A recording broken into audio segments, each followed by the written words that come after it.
Welcome, one and all, to Liberty After Dark live stream. We hope that you enjoy the show and will engage in the conversation along with us.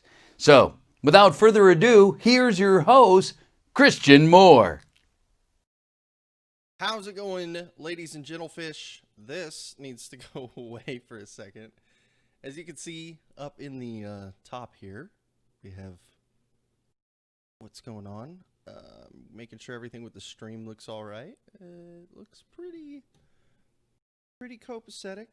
6,000 bit rate roughly. 0 drop frames. Cool beans. How's everybody doing tonight? All right, we're looking cool. Sweet. I just crammed a bunch of pizza in my face because we've been working all day on shelves and making sure that everything is good on our end as far as real life, outside of this thing that we do here. Let me just hit this real quick. Cool. All right, we're square. Super quiet, he says. That should be not super quiet then. How's that? I'm trying to be polite and not cause a riot, just something new. That should be a lot better as far as audio. Just let me know, Liberty Late Night. I'm assuming that's David.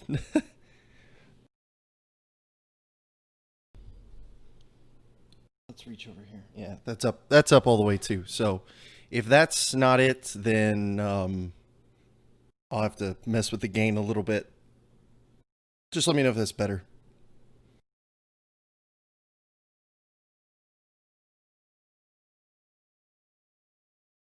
Should be. I'll just type it in the chat just in case you can't hear me because it's so quiet. Okay, Dave says better. Cool beans. Cool beans. That works for me. I mean, hey. So, since we're having Liberty Late Night on tonight, I decided that we will be enjoying some stout beverages tonight, and I think it will be quite good. I haven't had one of these boys on the show in quite a while. So, we're busting out the favorite, the Shinerbach, Texas true and original from Shiner, Texas. Good stuff. Yeah, we're just kind of making sure everything's working with the stream. We're not getting any drop frames, and then I'm going to bring the LLN crew on. Looks like everything's going pretty good. Make sure you share this to all your friends. It'll be a great show. Good stuff all around. No, without any doubt. That's for certain. You won't want to miss it, as they say. I'm actually going to do this right here. Oh, it won't let me do that. Never mind. Okay, that's fine. I do want to tweak it just a little bit on the noise. Just a wee bit.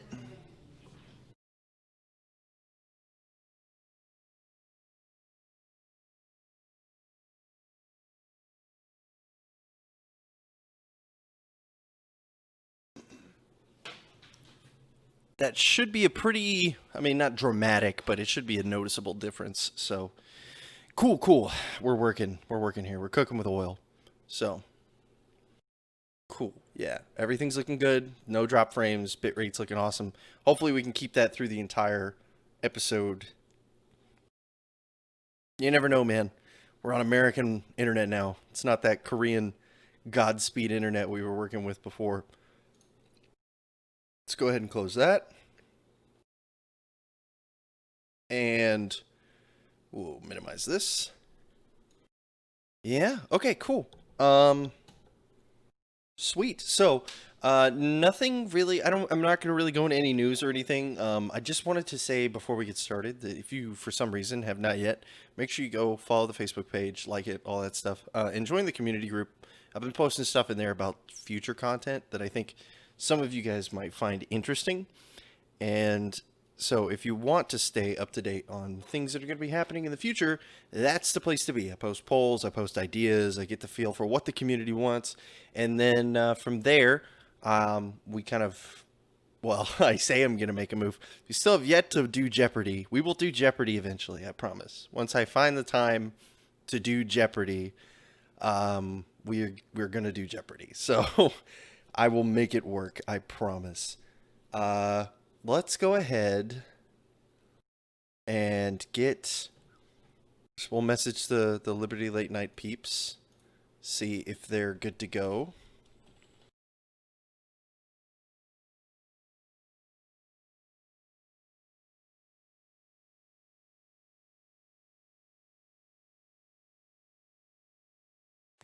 Ooh, I actually do want to change one thing real quick. Gotta put the age restriction on. Otherwise, it'll be the end of us. If I don't put the age restriction on, they'll get all mad in the future. So, it's best that I put the age restriction on now. We're ready. Okay, cool. I'm gonna go ahead and give these guys a ring.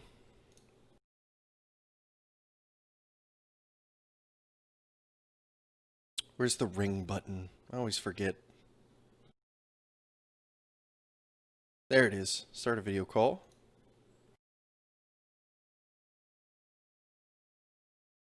One second, guys. I know what I do. All right. And sweet. You guys are on screen now. Cool. Hey, there we are. Hey, Hey, how's it going, guys? how are you? Oh, Good. How are you doing? Doing absolutely fantastic. Now I can open Awesome. up my beverage. Yes, let's cheers. Cheers. Let's cheers Exactly. together. Before we even Yay. get this going, Woo! clinks all around. Cool. Sweet. Oh, man. So, Okay. welcome, Yes. Liberty Late Night, awesome David and Mary, to Liberty After Dark. How are you guys doing today? Awesome. Really? Yeah, Fantastic. really Recovering good. from our own stream last night, but I got a good nap in, so. Recovering. know how it goes. That's an interesting choice of words. It sounds like you guys Yeah. had a good time. I was there for most of it, so. Yeah, it's physically and emotionally and psychologically taxing sometimes. It's fun though. We like it. Emotionally and psychologically. That's good. I like that. It means you're putting a lot of your heart into it, right? That's what we're getting at.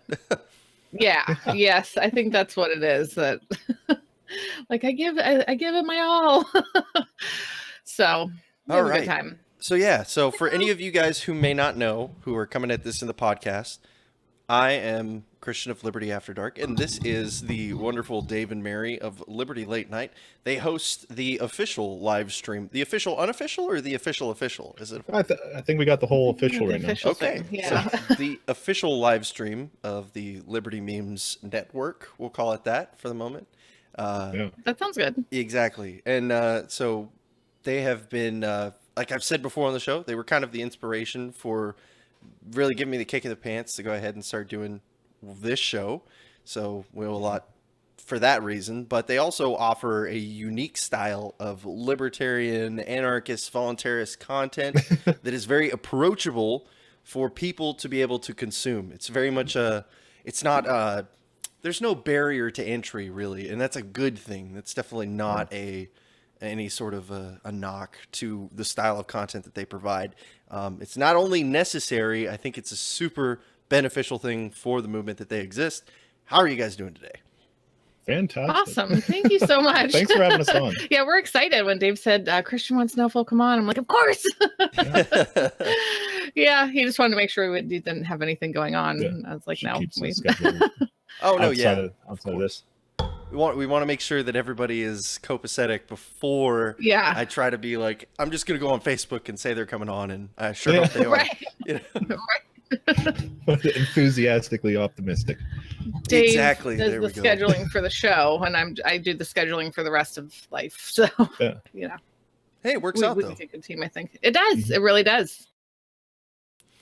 Oh man. So how was y'all's week? I know you guys said you had the show. Did anything else fun happen in regular life? Anything in particular? Or? Well, the kids are feeling better now, so that's yeah. good. Yeah, Janie was sick, but she's doing better, so that's always a plus. Yeah, she got beat up. Yeah, she had like the stomach virus, flu. so things were coming up. Yeah, and then And she the had a cold at the double same ear time. infection, so like all at once. But pretty much we got we got our tree down and everything, so that was like a big deal. And they don't want to go to bed tonight. You can hear her probably saying, "Mom." Oh, I forgot about the chat. But I don't know. I mean, we had a good show on Tuesday, and yesterday was a lot of fun. And now we're here, so it's been a good week, I think. Yeah, of course. So you guys put a lot of time into the show doing these. You guys do it 2 days a week now, right? You guys do Tuesdays and Saturdays. Yeah. And they're both at the same time, right? You guys both start at 9:30. 9:30 Eastern. Okay. But one of your streams is LNPM exclusive, correct? The Tuesday? Tuesday. Yeah, we try to keep our roots, Yeah. And get back to the platform that gave us our start. What's it like streaming 2 days a week? I mean, obviously me being in that position, I could talk about it all day, but I want to hear from you guys. What is it like for you guys trying to balance running a show and having the rest of your lives? Like, does it get in the way, or does it feel like you found a groove? How's it going? I think we found a groove. I think we kind of found a groove. It's always, we're always last minute people, so it's always rushed around at the last minute before the show starts. But the kids keep it interesting because there's no real, you never really know what's going to go on, there. So is bedtime going to go smooth or not? Am I going to be sweaty when I get downstairs to the studio? We often are. So it just depends, and, technical issues always last minute, right? Everything's all dialed in, and then you go to start and it's apparently not, So yes. like 30 seconds to air and you're trying to get your audio back on. Just crash for some reason, Oh, I think we can all relate to that, especially those of us who have streamed at all anywhere before. Forget, this like more podcasty web show kind of side of things. I think everybody can relate to, it's been in front of a camera, their microphone not working or something. Just imagine that, but dozens and dozens of times. And then, And our microphones are on today, so that's good. Yeah, exactly. I'm getting better. There's still issues guys, sometimes. You're both coming in clear. Everything's fine. So that's good. That's always a good way to start out a show. Right. So, we've talked about this the last time you came here, so you don't have to spend a lot of time on it. I encourage everybody who listens to this to go through the last time David and Mary were on. We had a lot of great conversations about a lot of different topics, and we'll be covering some other stuff today, and I'll be a better interviewer this time, and we'll go more into them specifically. But I wanted to ask, Celeste asked before we continue, show us the sink. Someday. My camera's not mobile. Someday we'll do an exclusive. It's not that glamorous. It's not. Eventually you'll have to give us a sink screenshot. Or we can put it in the supplementary information in the Liberty After Dark community group. You guys can send me a photo. So there you go. You can follow up and do your research over at the community group. Check out that utility sink. So back to what I was saying. What really made you guys, we've all pretty much heard the story. You sat down on the couch, you started recording each other. I'm curious, was it just like kind of on a whim, or were you inspired by somebody, or did it just all sort of happen? Was it more like a fate kind of thing? It just worked out. It actually started out as somebody else's drunken live stream, and they were on their phone doing something, and it was pretty bad.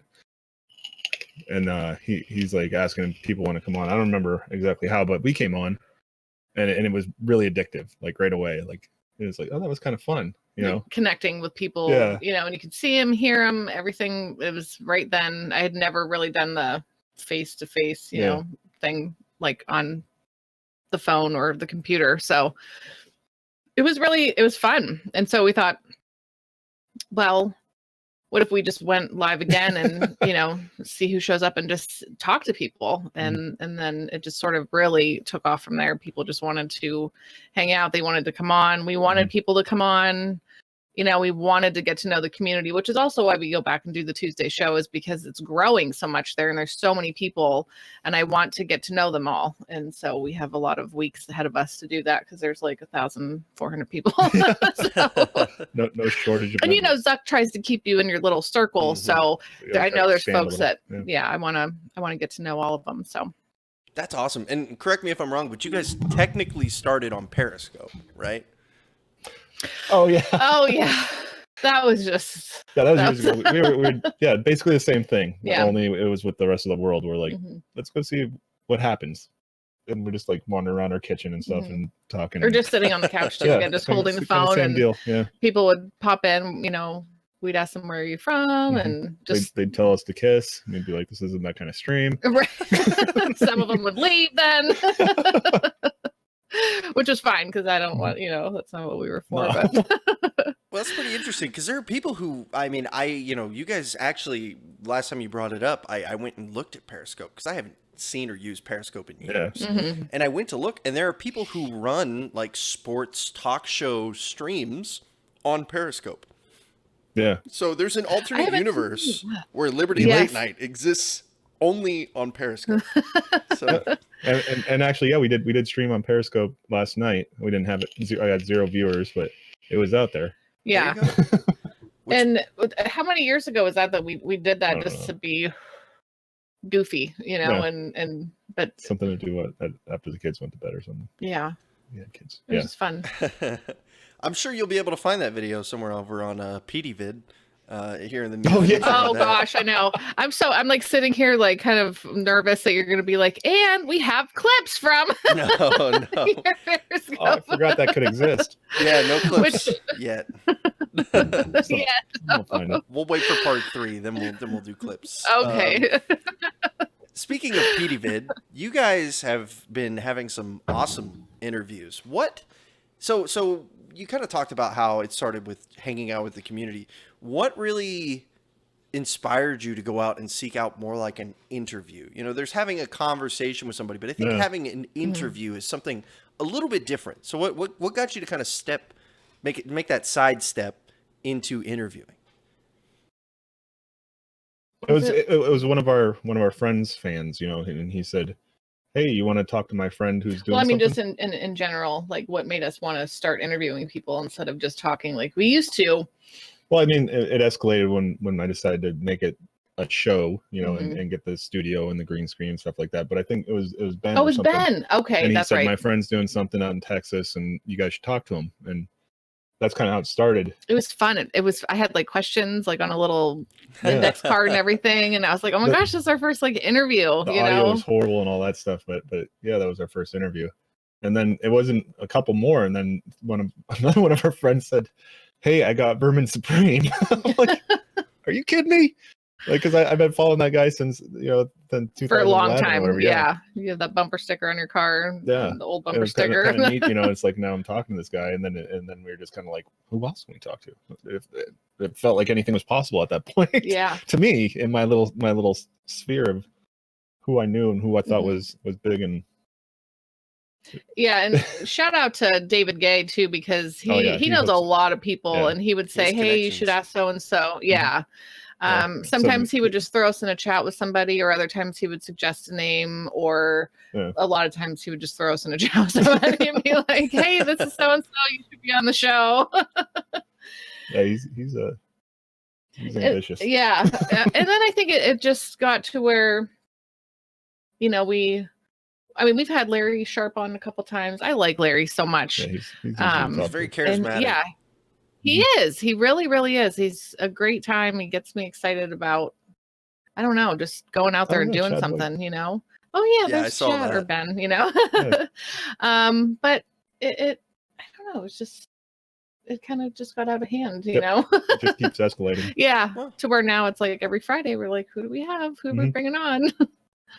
So would you say it's almost expected that you guys have an interview, or are you guys shooting for an interview every week, or is it just however the cards fall?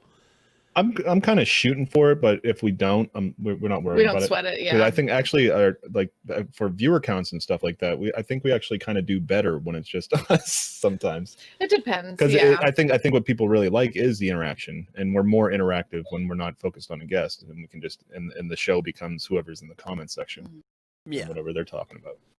So And other people love that. That is an interesting balance that you bring that up.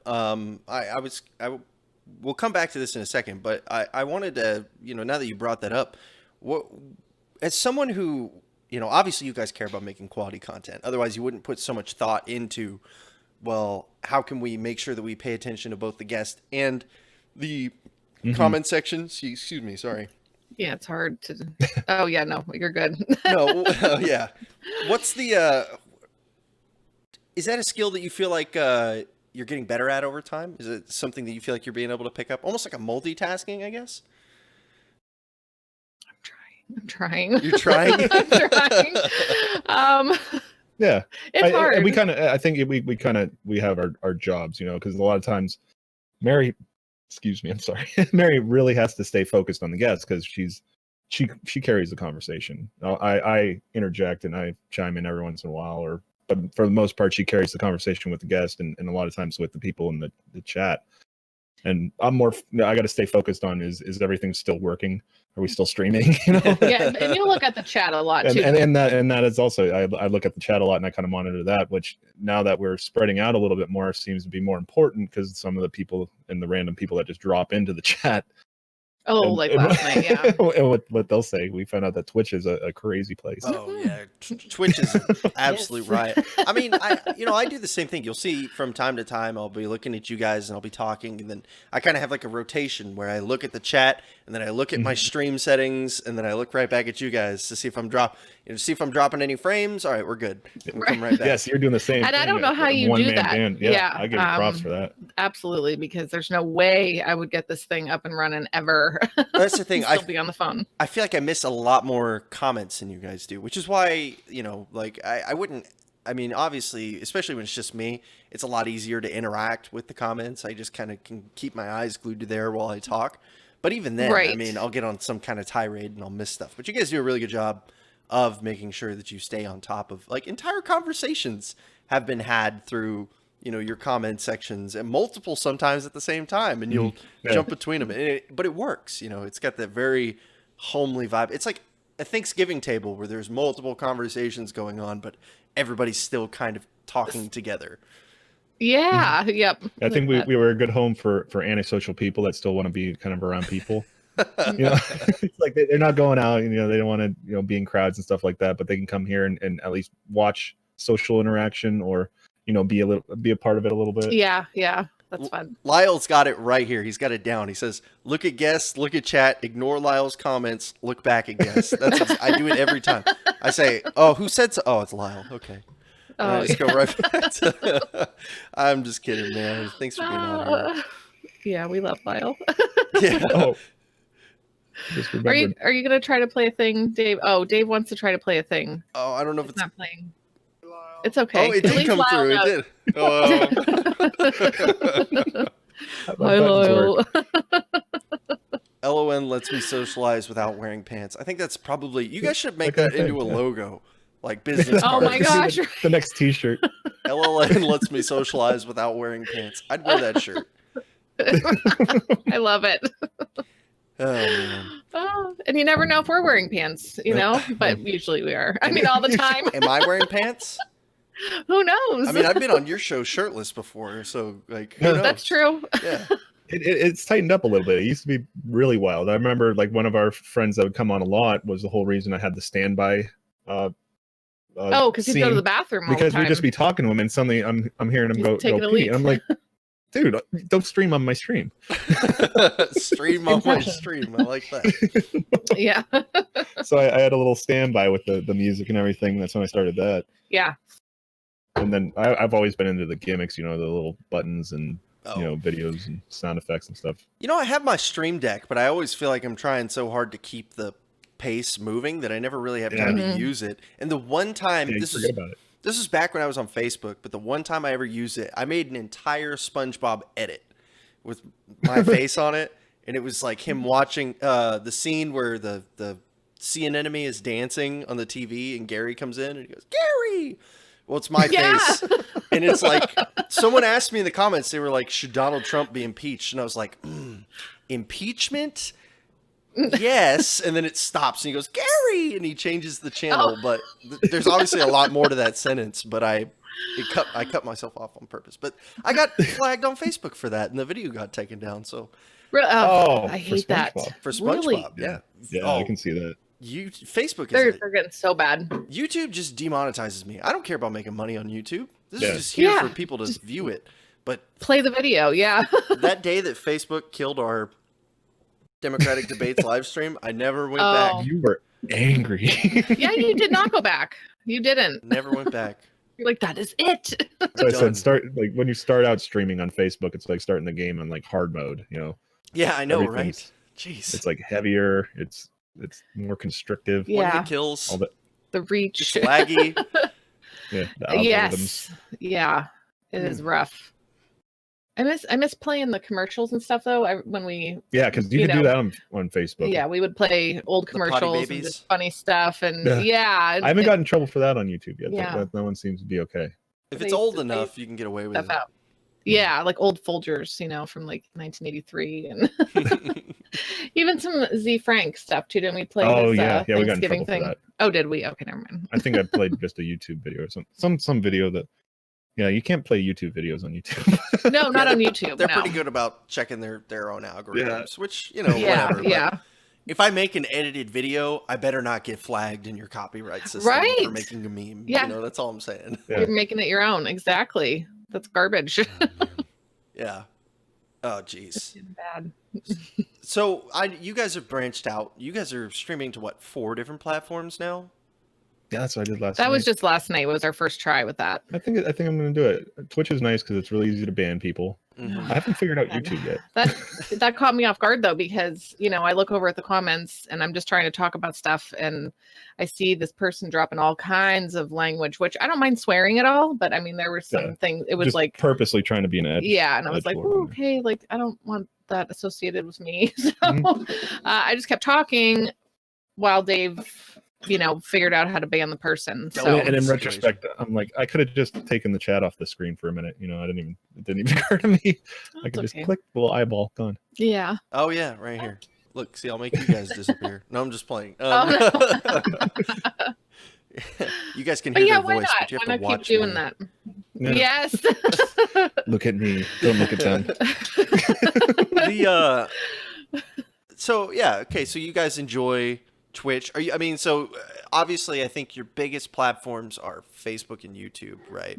Yeah, mostly Facebook. Yeah. That's why we haven't left, that's where all of our friends are. So Facebook, YouTube, Twitch, and what's the fourth? Periscope. Okay. Periscope. Yeah. It was Periscope. Yeah, all right, cool. That one did nothing. Twitch got a few, more than I expected.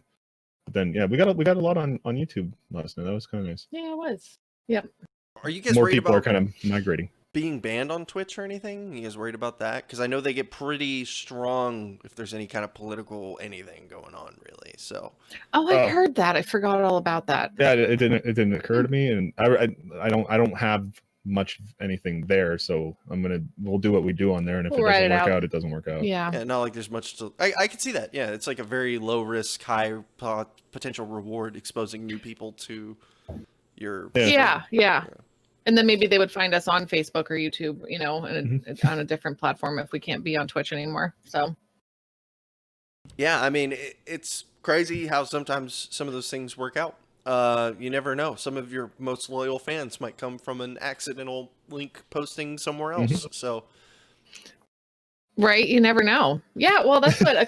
We've had a few people that. One guy just came in and he loved us, and he immediately joined our Patreon. And he's now like in our chat and everything, and he's like tight with the whole crew now. And just I think that was when we went live about that Whiskey red Warrior flag thing. Yeah. We got a lot of people saw that one. That was crazy. But then he loved it, and he loved what we did, and he wanted to be a part of it, and like right away. It was neat. Yeah. So speaking of that live stream, it is a little infamous for you guys, right? Because you got your first taste of the big internet, as someone might say. Yeah. Oh, yeah. Yeah. I guess we were getting shared and stuff. Mm. So, I mean, you don't have to talk too much about like what it was like. Obviously, it's got to be scary hmm being in that sort of a position. But would it stop you from doing it again, or maybe something similar to it in the future? Or I was saying, afterwards, I'm like, I don't want to be famous. You know what I mean? It's like it wasn't like we were famous that night, but it got out of control for us. We're used to 20, maybe 30 on a good night, viewers at once, and suddenly we're into the hundreds And then 1,000 1,000. Yeah, between viewers, the two. and it was just like, are these real numbers? What the hell's going on? And the chat's going so fast we can barely keep up with it, and because our interactive ways, and we're like, hold on, and we're trying to follow the story.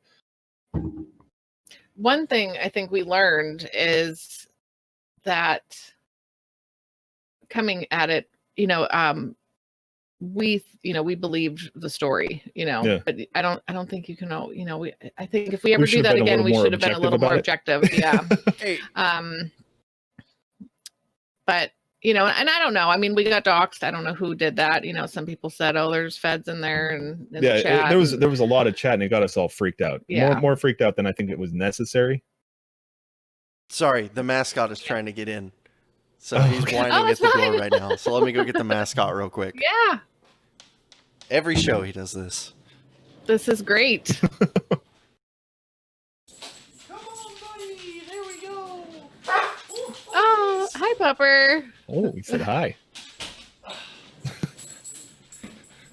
He got all startled whenever I rolled back. Thought I was going to run him over. Oh, I thought I did, and then I turned around and he was like 3 feet from me. So yeah. what's up? Just letting you know I'm back. What's his name again? His I'm name sorry. is Trip. Actually, he's a Trip. Okay, Trip. That's cool. Oh, Come here, that's buddy. awesome. I was too. Trip. Say hello. Hi. Sniffing the microphone. Oh, yeah, I want to hear the sniffing sound. He's an old man. He's 11, I think. Oh, yeah. He's like 77 in dog years. So he's, Yep. he's cranky and he's ornery, but I love him to death. So That's awesome. Yeah. You gotta love them even when they get that way. mhm. People too. Trying to keep the vape noises off your podcast. Oh no, you're fine. You're fine. I'll just edit it out in post. It's whatever. Just I think add it's an actually- extra hour of work for me. It's fine. Yeah, I actually put on ours the other day when we were on your show. I was driving home from work, and I'm learning how to navigate the podcast world because I just realized I learned how to use Google Assistant. You can just ask it to play things, and it'll find it for you. Mhm. And so I actually started listening to ours, which is kind of weird, like listening to yourself talk. But I noticed one time I heard the vape, and I'm just like, well, that's kind of annoying. I need to focus on that more. I would be a liar if I said it wasn't one of the reasons that I quit, was that I was sick and tired of being on stream with my douche flute. Oh yeah. But it was basically like I was attached to the thing, like it was a part of my right hand, you know. I know. I get Same. like that too. I'm just Yep. in here. Yeah, and it's just at some point I just had to say like, all right, okay, we're done, and then I threw it all away. And So Good for you. You're nicotine free. I am completely. Fantastic. Good for you. If Good I for did that, you. I get an insurance discount. I cut cold turkey and I hated every second of it for all of about 3 weeks, and then I was tempted once. I was out drinking and they were like, "Hey, here you can hit my vape or have a cigarette," and I was like, that's not a good idea. And then I just haven't ever felt a craving or you. urge since then. So That's fantastic. it's That's been wonderful because it's that one little slip in the beginning when you're out drinking, you think you can usually, do yeah. it. Drinking the big one. Next thing you know, you wake up with a carton next to your bed, and Yeah. Yep. Starting all over again. Whole box of jewels. it's been 3 months, I think, something like that. So, Wow. Fantastic. mm-hmm. I want to kick myself because I quit when I got Every time. pregnant. Well, I had already been quit when I had David, but then with Chris, I had started smoking probably when, again, like sneaky little cigarettes here and there. When David was around 3, probably, the Kind of my fault, occasional, 'cause I never really quit. and then, I got pregnant with Chris and I, stopped that. And then I was like, oh, this vape thing, let me try that after I had him. And then vaped up until I got pregnant with Jane. And, then I quit for 9 months and I'm like, why am I starting again? I don't understand. Yeah, I already have 9 months under my belt. Why start again? Well, they don't call it an addiction for nothing. So, I mean. Yeah, that's true. That's true. It's annoying. So I'm assuming, let's kind of shift gears a little bit. I've got some fun questions that I want to ask you towards the end, but let's kind of, okay. We're on the topic of cigarettes, and you guys are self-proclaimed anarcho-capitalists still, or do you guys, okay, you guys still go by anarcho-capitalists? That's your preferred pronoun? Yeah. In the situation. I want to make sure I get everybody's pronouns correct here. So, right. Anarcho-capitalist. All right. Cool. Yeah. As opposed to communists, we call them stupid capitalists. So, I'm just kidding. I'm half kidding. I'm being somewhat serious. You're half kidding. Yeah. So, I'm assuming you guys are not a big fan of the federal change of the smoking age to 21. No. What did you guys, so when all this was happening, this was during the impeachment stuff, right? Correct me if I'm wrong. It was when they passed the spending bill and it was in the same bill was the 21-year-old federal smoking age all at the same time. And I feel I don't remember hearing too much about it. I don't remember hearing too much about it at the time. It's like, I think it was kind of around, but I don't know. It seemed like it was. Exactly, right? So, but I think it happened at the same time, but it wasn't until like 2 weeks later that everybody was like, wait, what just happened? Right. That's kind of big. It's kind of a big deal. Again, it's another instance where it's one day you're a law-abiding citizen and next day you're a criminal. And you didn't change. You're not doing anything different. Yeah. Yep. That's past 9. And so I wanted to ask you guys, I know you like to dabble in the realm of conspiracy theory. There's some people who are saying that this whole impeachment thing is just a big government ploy to keep us distracted, like the good little news gobblers that we are, from what's really going on behind the scenes. What do you guys think about that? I don't know. It's a good play then if it is, because it looks like just everything that's been going on all along. They found a reason. And, it kind of makes sense, but it's also, like I said, he used money that we use to bribe other countries, so it's all nonsense to us anyways. Yeah, exactly. You use stolen money to it's like it's like, hey, we're supposed to be using that to manipulate other countries. Manipulate other countries. No, for all of us, not just you. It's like the meme. We want democracy in Iraq. Iraq democratically votes us out of their country. No, not like that. Right. Yep. Same. But it feels normal. I don't think it's in. It seems like a big thing. So I haven't noticed anything in the background that big that would require an impeachment to distract from. Well, maybe that's because the impeachment is happening, so that's why you haven't noticed it. It's working. No, it's working. Well, I did hear Epstein didn't kill himself. Yeah, maybe a few times. I do feel, when anything big or controversial is happening with the government, I'm like, what's going on behind the scenes? Again, I that do SpongeBob think, caveman meme where it's like, yeah, I don't mean to think that way, but I do. What's going on? Yeah. But that's just how I feel. I am now, I think. So the communities that we're a part of have like very, very, just by default are paranoid of anything that touches government, which, fair enough. You have every right to be that way. Yeah. But you got to keep your eye on them. I think, this is what breeds a lot of these things that I don't necessarily agree with. Like the idea that like all the school shootings are like all false flags conducted by the government and stuff like that. I mean, could one or two of them? Possibly. I don't have that information. Okay, I'm not going to Alex Jones you and say Sandy Hook was fake. Okay, that's not me. I don't have that information. Could they have been?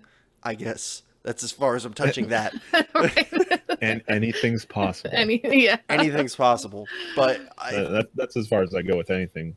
I don't have, like you said, I don't have the information. I wouldn't even begin to Oh, I remember when all that stuff If I started did, I coming wouldn't out, be here. you know? I'd have Yeah. 2 holes in the back of my head, you know? Right. I remember when all of that started coming out, you Mhm. know, and it was like, oh my gosh. And I sort of fell into this hole of like, oh my gosh, did that really happen? Or was it the government that did it? And I'm just like, wait a second, you know, like Mhm. I Gotta pump the I don't brakes. You know? yeah, I'm like, I need to get back out of the hole, get some sunshine real quick. Reevaluate. You need to log off for a second. Yeah, yep. So that's an interesting way of putting that, coming out of the hole. Do you think, I mean, do you think people get caught up in almost like a self-fulfilling prophecy maybe, where it's like they keep, because we all have this confirmation bias in us to look for Oh, yeah. information that supports what we already believe, right? And that's really easy to do on the internet. Yeah, you can find either side, and if you just choose to look at that side, then All the sides, I guess, because even libertarians have their own confirmation bias. You know, there are plenty of libertarians who say things that are completely false all the time. It gets parroted. So I've talked to quite a few people who actually I can count. You know how many not libertarians I've met in the last year? Jesus, you know. is it bad? Yeah, obviously, you know, I'm joking a little bit, but only a little bit. So Yeah, A little bit. yep. It's a wide umbrella, and I think it's wider than the people who call themselves libertarians. You know, Yeah, it's not as wide as they think it is. It's like, yeah, I'm a libertarian. No, you're not. Like, I know there's a joke where it's like you're not a real libertarian, but some of them are just yes, I mean that's pretty. I mean that's a pretty interesting way to put it too. I mean we talked about this a couple episodes ago. By Any Other Name was the title of the episode where we talked just about labels, and so I went through like basically every single sect of libertarianism, and I think I personally have gotten to the point, especially after doing some research for that episode, of like literally everybody that represents the term libertarian, whether we want them to or not, is that we don't own the word. That's an important thing. People can co-opt it, and there's nothing we can do about it. So at some point, if everybody on planet Earth calls a tuna fish a pizza, I think that makes it a pizza. You know what I mean? that makes me wrong now. Exactly. Yeah. And it's like, okay, and you got to just move on. Yeah, that's why I advocate a lot for people to use these subset terms, particularly the more esoteric and niche it is. It makes people ask questions, and they can't presume as much about you. So if you say, "Oh, I'm a," anarcho-capitalist isn't really as good anymore because they've done a really good job of people speaking out against them and people speaking for them. So I usually use the term voluntarist, but or just anarchist with a flat A.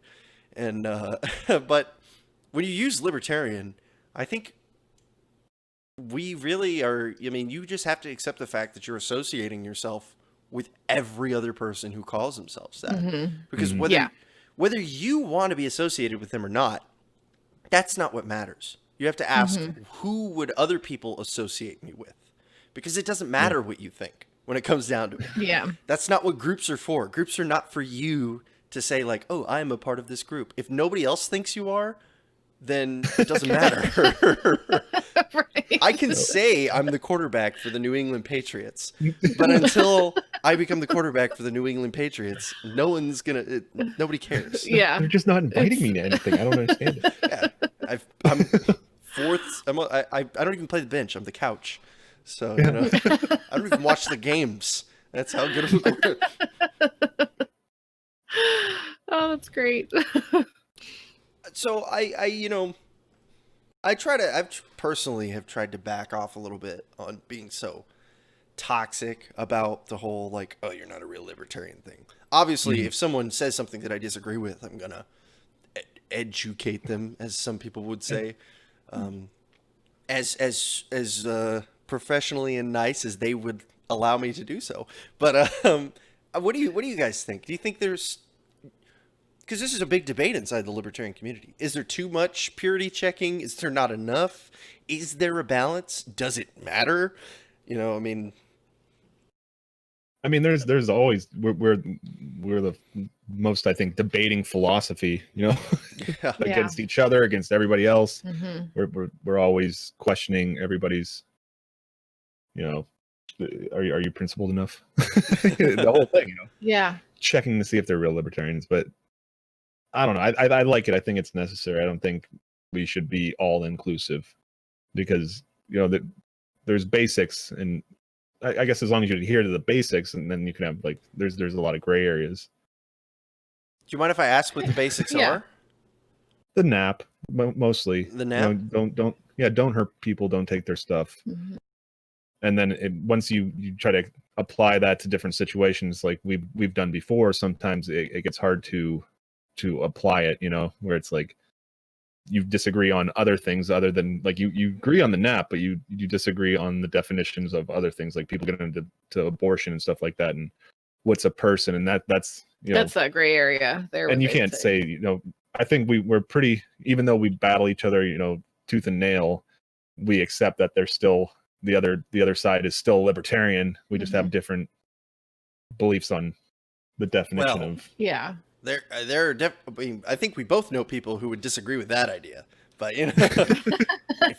if you believe in abortion, you are not a libertarian to some people. Yeah.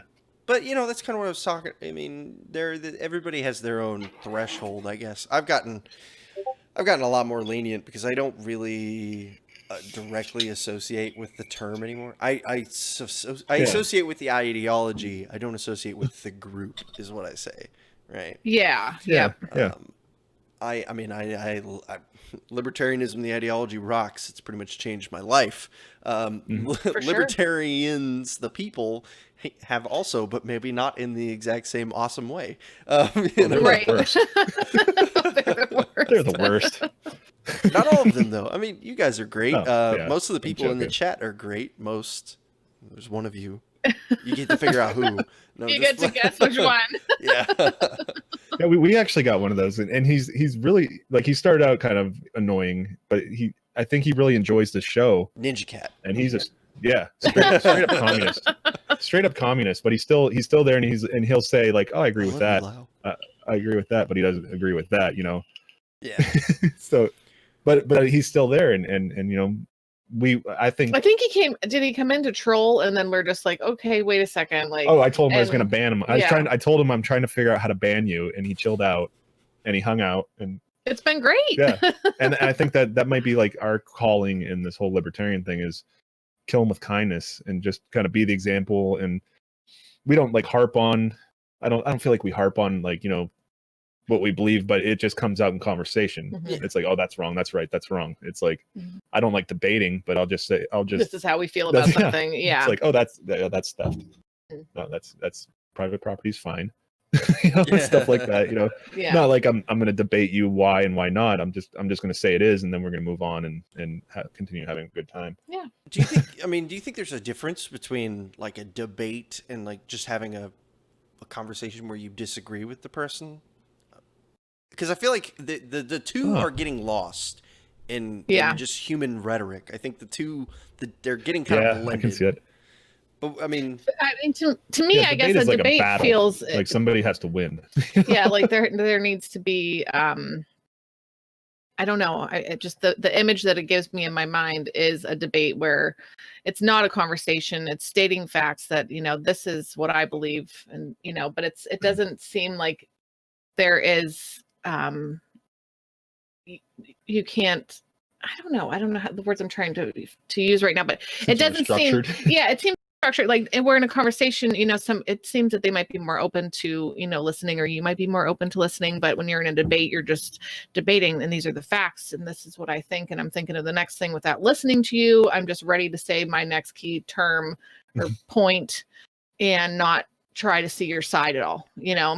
It's like, I mean, which I'm all for. I'm all for having a conversation, and like I know we have had conversations, Christian, where it was like, wow, thank you for helping me look at it differently. I really appreciate that, and so I like that kind of stuff. But like a debate just feels like, I don't know, it feels like a debate on TV, like a fight.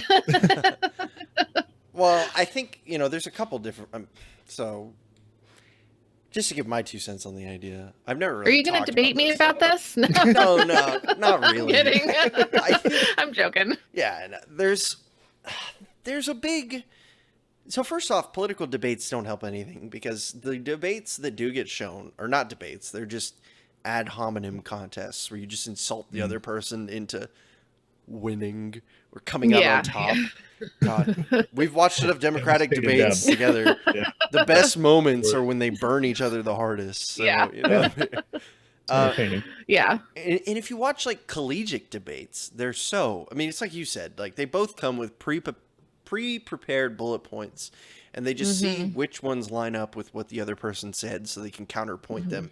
Every once in a while they might ad lib something or throw something together, but it's very formulaic. And then there's, I think, the one that's dying, which is the conversation, which I you know, and you're quoting from Larry last week because I went back and I watched when you talk about a debate is where someone has to win, and I feel like even when you have a conversation where you disagree, like when we were having our conversation, say about abortion, you know, I mean, my genuine goal was to try to get you to see the things the way I was, and I would have considered that a W if you guys would have been like, oh my God, this makes sense to me. And, you know, you didn't. That's fine. But I think a better way that I would put it, and this is just kind of lucid thought, you know, just kind of stream of consciousness, is that I would say that a debate is where you want the other person to lose. Yeah. Okay. That's how I would phrase it. Even more than you want to win. Yeah. You just want them to lose. You just want them to lose. Like you gain something by them losing. That's a debate. In a conversation, I don't gain anything if you lose. There's no benefit to me. Like I don't gain anything if David and Mary are like, well, you're so much smarter than me. Unless I have like some kind of ego complex and I'm like, yes, mortals, bow before my big brain. You know? Now make a Big post. brain. Yeah. Now make a post apologizing and saying how you're going to eat babies. You know? Mark it public. I'll be watching. Tag me in it too. You know? Tag me. And then I'm going to unfriend you anyways. No, I'm just yeah. See, you know, and again, I mean, semantics, maybe that's just me overthinking it. But you know, when I was listening to him, I was like, Larry, I disagree with you, but we're not debating. You know, I was like, so, and that was cool that you brought that up because I was actually just thinking about that the other day. So it's really cool that we get to talk about that on stream. And Celeste asks, Mary, is your glass orange? Yeah, It is it's orange the tinted, bottom. yeah. Yeah, orange tinted. Orange tinted. There we go. Bottom. Yeah. Probably would have been more very, orange. very but perceptive, Celestial. What's funny is they tint these bottles, but these bottles could be free. I know they do it to like block out like UV rays and stuff like that from the beer. Yeah. But this bottle could be clear and it would be the exact same color, I swear. You said it's a stout. I love stouts. That's my favorite. It's actually a Bock. It's actually We had okay. that. Yeah. We had that. Didn't you find some of that Shiner Bock? Oh, Shiner. Yeah. Yeah. Yep. This is the beer of Liberty After Dark. This is like all I drink. Yes. We got some of their stuff. They had a Cerveza or something. We tried that. Cerveza. Yeah. Whatever. Style beer. Yeah. Give me one of them Cervezas. I had a Cerveza with my quesadilla. We pretty good. I'm gonna try it with a Tarco tomorrow. You know.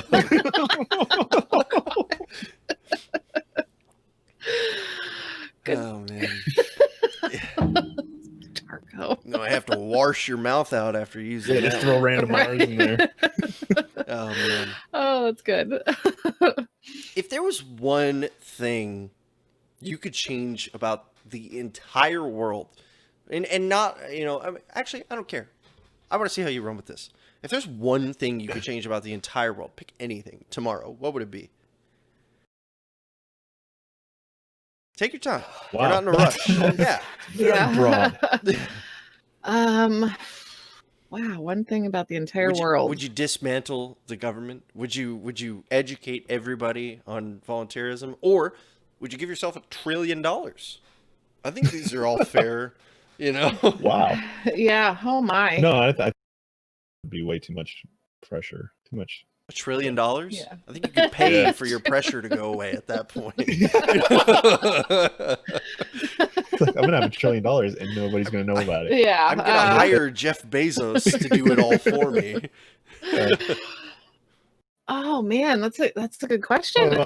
Mine immediately goes to just like, I don't know, make people stop wanting to control other people. Like, Whoa. Yeah. I don't know if it would tone down people's like, I don't know, ego or something. Just, but it's like, yeah, it's all about people wanting power, and I would like to tone that down somehow, because I feel like that's the basis of the government and all this stuff. People want this power. They go into it thinking, Over I'm other going to make a people. law. I don't know. You know, I'm going to change. So, you know, yeah, I kind of feel the same way. Because I was just thinking, like, how can I affect? Yeah. I mean, obviously, you could go with hate or something like that. Just make people stop hating each other so much. Hate's a good motivator, though. Maybe you'd miss it. Yeah, that's true. I don't use it that often, I don't think. Yeah. I mean, one thing you know, it's like everybody, and it's so cliche, you know, peace on earth and everything, but it would be so nice to just not have war. Yeah, and because then you'd have these people going like, we're going to protect you. From what? Yeah. Asteroids. Yeah. Okay, yeah, we'll go to co-op together. Yeah. It would make anarchy dramatically easier if there was total Yeah. peace on Earth. Nobody like robbed from each other. God, it would be so easy. Life would be amazing. Yeah. Jesus. And even yeah, it's like, I mean, even just a little more peace than we have. You know, it doesn't have, I would love to have total peace. It would be fantastic. But even just a little bit more than what we have, you know, I don't like violence. I don't like Caleb's here. Yeah. Hi, Caleb. I don't like people hurting other people. You know, I'm not a fan of that kind of stuff. So it would just, and I don't like the whole thing, like that we're trying to go to war, and, you know, or maybe we're not, I don't know. Yeah. Penis waving contest going on over Yeah. Yeah. And that we're still, you know, I don't know. I just want everyone to just mind their own business. Be happy, be peaceful, do it now. You know, I mean, it's really easy from the position that we're in to think that we just like dodged a massive bullet with this whole Iran thing, but we can't forget at the same time that 160 something people were killed that's still out there on around. Accident. But, you know, I mean, the plane was shot down by the military thinking it was some kind of like US strike or something, which is just okay, awful. Whatever. But well, they saw that meme where it's like, oh, it's the US Air Force. Oh, it's just one plane. Yeah. It's a really low plane to be dropping a bomb like that. But I guess so. That Iranian guy was like, I'm going to get this medal. And he hit that button. He's probably sitting in a jail cell somewhere right now. Yeah. It's just, big oof. Yeah. It's sad. I mean, it's really sad. Yep. I want to kind of rewind just a second, because something you said, David, really stuck out to me. And you said, like, I don't, you know, and correct me if I'm wrong, but your comment was basically something to the effect of, like, I want to almost curb people's like lust for power, right? Yeah. Mm-hmm. So do you think that, I mean, what's the difference from, besides the end, what's the difference between that same drive for power that makes like a successful businessman who wants to cultivate resources, wants to lead, to have agency, which are all things that require some level of power, and someone who uses the government? Obviously, government's unethical, and we can get into that. But is there a fundamental difference between those two things, or is it just easier to go one route than the other? That's hard, because I've said it myself before that some of the worst people will do, you know, like in capitalism, you know, they'll do things that'll end up benefiting everybody, but for the worst reasons. You know, that's what the worst people for the worst reasons will benefit everybody in a pure free market. You know, because it's all voluntary. He's not going to succeed unless he's making other people providing a product that somebody wants at a reasonable price or something like that. But I can see that, because those people, they you know, a lot of people are driven like that. They want that power, money and power. But I think that there's just something about just wanting to rule. I think is more what I'm against. You know, like there's a line, you know, where it goes from like, I want to be, you know, to cultivate resources, to be a powerful person. Like, maybe that's, I'm not going to pretend to be the guy, but let's say that's Elon Musk's goal. Oh, To be a powerful person versus I want to directly rule over you. Like Saddam Hussein. Yeah. that's kind of Right. It's like all the things I have to do are beside the point to ruling over you. That's no fun. I don't know. Yeah, that is tricky because a lot of the same, like you said hate's a great motivator. Mhm. There's a lot of impure, I guess, motivators that can do good, I guess. Under the right circumstances, Yeah.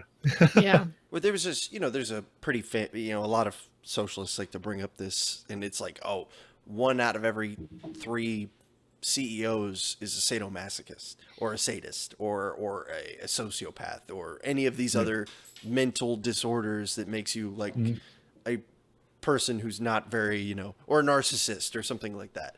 And, as much as it kind of sucks to say, I guess, the system is built to benefit those who are willing to sacrifice less and gain more as an individual. Because if you put self-sacrifice as one of your virtues, it's called self-sacrifice for a reason. Okay? Every time you go out and volunteer and do charity, that's a time that you could be making money. You could be starting a business. You could be doing something else with that. But instead, you're using that time to help other people. So it just depends on what your first goal is. Are you more focused on your community? Are you more focused on yourself? And these are questions that you have to ask yourself as a person. I don't think either one is wrong necessarily. I think both are important members of society. I may think one is nicer or morally superior, but that's, really at the end of the day, who cares what I think about my morals? So, Yeah, you get in the corporate world, it's all about results. They don't care much why, what's motivating you. Again, they're just, this guy gets results. The reason Nike used sweatshops, confirmed sweatshops, until 2015 was because, morals don't look good on quarterly reports. Yep. So, Yeah. Wow. So actually, let's kind of shift gears for a second, because this is something I was thinking of today. I was watching videos from a self-proclaimed anarcho-socialist, which, okay, but we'll just we'll keep. I linked that video. I linked in the community group is actually from that guy, and I watched a lot of his videos today while I was working. I was doing some work on some shelves and stuff for the bike, and so I listened to a lot of his content just to get a feel for what the guy's positions was. And he kept making arguments of morality. And, I was thinking about how I would address these things. And as much as it sucks, I think as a voluntarist, as a true anarchist, or as an ANCAP, you have to kind of step back and you have to say, like, people are going to do things that you don't think are right. People are going to die in ways that are tragic. But at the end of the day, ethics prevail above morality, right? Like, so someone in anarchy will starve. In Ancapistan, people will starve to death. There are people who will not be getting the resources that they need. They will die. They do it today. They will do it in anarchy, certainly. Yeah. And I'm not saying nobody would die in socialist utopia land, but there would be a considerable more amount of effort to feeding these people. How long would it work? How long would it last? I don't know. But it's obviously a focus of theirs. In anarcho-capitalism, there's not really it's not the focus. The focus is the market. The focus is maximizing freedom. It's not making sure everybody's fed. Now, I try to talk about this all the time because I think this is an important part of having a successful anarchy. But true anarcho-capitalism, find me anywhere in anarcho-capitalist doctrine where it says, gotta make sure those homeless people are fed. Yeah. It's a pretty short list, and that ain't really on. Yeah, exactly, right? It is a pretty short list. So, I don't know, have you guys ever taken the time to really think about the fact that, like, a lot of the things that we believe, when taken to their logical extent, are morally apprehensible, right? You can sell yourself into slavery in anarcho-capitalism. Yeah. You own your body. Yeah, you own your body. You therefore can voluntarily sign a contract. Yeah. there are so many people on planet Earth that would hear that statement and say, "You are fucking crazy. How on earth could you think that's okay?" You know? Mhm. Have you guys ever thought about that? How would you try to sell that to somebody? You know? Because you can't deny it. You can't say that's not how Yeah. it works. No. Right. Yeah, You know, it's, I mean, I wouldn't do that. Of course not. But I mean, it's a if someone terrible else, idea. yeah. You're just throwing all that equity away. I mean, geez. You know? If someone like truly wanted to do that, I mean, well, I'm picturing somebody in dire straits. They're the ones starving. Yeah. Mhm. I'll feed you, but I own you. Yeah. Sign here, please. I can think And of worse it's- deals, but, you know, I mean, that's Yeah. me. But it's also, I mean, that's a very far. I wouldn't approach someone saying like, "Hey, I want to talk to you about, you know, anarchism." Of course not. But they'll come at you with it. Of But if course, people, yeah. but if they come to me with that, you know, it's your body, it's your choice kind of thing. And when I think of Ancapistan, I do kind of get that little like happy utopia feeling like, oh, yeah. But I do know in reality that not everybody is going to be like, hey, you know, let's volunteer, let's, you know, give, you know, and stuff like that. So, but that's how it is now anyway. But I think if it comes down to like when Dave said one day before I was still libertarian, I was still, you know, brand new to all this. And I had just gotten off the status bus and got onto libertarian bus, like literally. Small And status bus? he said, you know, all the drugs should be legal. And I looked at him like, you are insane, because I know people Heroin? who have been on some stuff. Yeah, Yeah, that's what, you know, and you I'm just like, want that to be out there. You want to buy that at Costco. By the pallet. right. You know? And that's what, and that's exactly how I Max out your reacted to credit him. cards, Yeah. kids. I'm like, Dave, how could it be? And he said, first of all, it's your body, it's your choice. You know, you should be allowed to decide, not the government. You know, you should be allowed to decide. He said, and second, are you going to go out and do heroin just because it's available at Walmart? You know, and third, how much better is it going to be for the people who want to get off of those substances, because they'll be able to go get help because it won't be illegal, you know? So and you know what you're getting. Yeah, and you know what you're getting. It helped me open up my eyes to the whole idea of like, I have power over myself. Like I can and should be allowed to decide what I do with my body. As an adult, I should be allowed to choose if I want to do, and I don't want to do that, but it shouldn't be illegal to me for me to do that if I were to decide to do heroin. But I'm not going to, because I'd probably love it and then die from it. It's got to be awesome. That's the thing. I mean, if people are doing it that much, you know, it's got to be great. Yeah. Dying for it. But that's it. So, I mean, if someone were to want to sell themselves or that's the thing. Like, so slavery is the wrong term. I want to say that right now before anybody, you know, comes at me and posts and is like, oh my God, you idiot. That's not slavery. It would technically be some kind of like indentured servitude, because slavery by definition requires you to not be a consenting participant in the labor. Okay. But contract law reigns. If you sign on the dotted line that you're going to work for 10 years for this person and they'll feed you and house you, then as you know, then that stands. And you can lose literally all of your other rights if the contract says so. So, yeah. Well, it's like 10 years. That'd be nice job security at least. Yeah, exactly. You really have to I don't have that where you'd have to weigh your pros and cons there. Like, I'm sure there's a bum That's a clause tough one. where it's like, oh, you're a piece of garbage. I'm just going to dump you back out on the street, you know? Yeah. That's something to really think about, though. I mean, but it's their choice to do it. If that's something that they want to do, they would sign the contract just like we signed for this house. You know, we chose to be in a 30-year mortgage, you know? So not really exactly the same kind of. I think another thing That's a different kind of slavery. You know? Yeah. if you don't like it, then you're free to start an ad campaign and an education campaign to educate people that don't do this. This isn't a good idea or something like that, you know? But yeah, when it comes down to it, you should be free to do what you want. Yeah. So actually the guy who I was talking about in the videos answers that exact thing, but I don't think he answers it in the way that he answers it in the way that his brain works. but not the way that our brain works, right? So his answer, like, oh, well, you can just go out into the woods and live in a mud hut and grow potatoes or whatever, you know, and that's the only thing you have to do, right?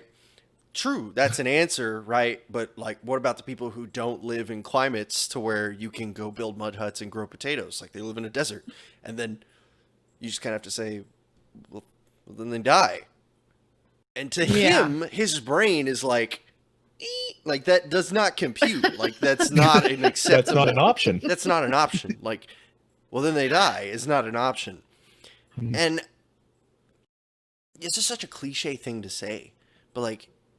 Do you guys, I mean, it almost feels like that comes from like a position of privilege, right?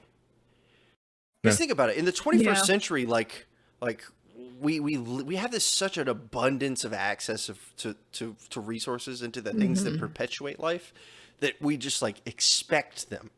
Like we feel entitled to it. Yeah. Every human that's born is expected to live until the end of their natural life, like to the limit. Yeah. Not just like, oh, they caught like swine flu. Like that's no. That's old stuff. Okay. You're supposed to live the 90. If you don't, you didn't even come close to hitting the mark, right? Society failed you. Yeah.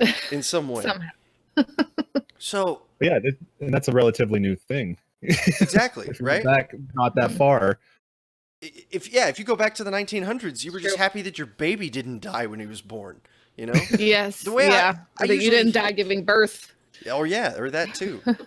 I usually say like, you know, we have a right to life, but the world does not guarantee you anything a second past your first breath. That could be the only breath you ever take, you know, from that point on. And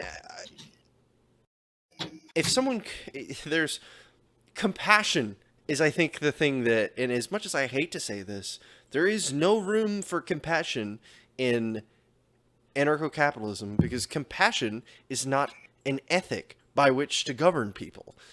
Compassion is a quality you should have, a quality that makes a good person. These are moral things. These are not ethical foundations by which you can guide a society. And I think that's the biggest difference. I really do. I've never put this into words before, but if you think about it, like this socialism, anarcho-socialism, it's about mandatory compassion. It's about making compassion an ethic. Mandatory, right there. Making, forcing mandatory it to be. Love.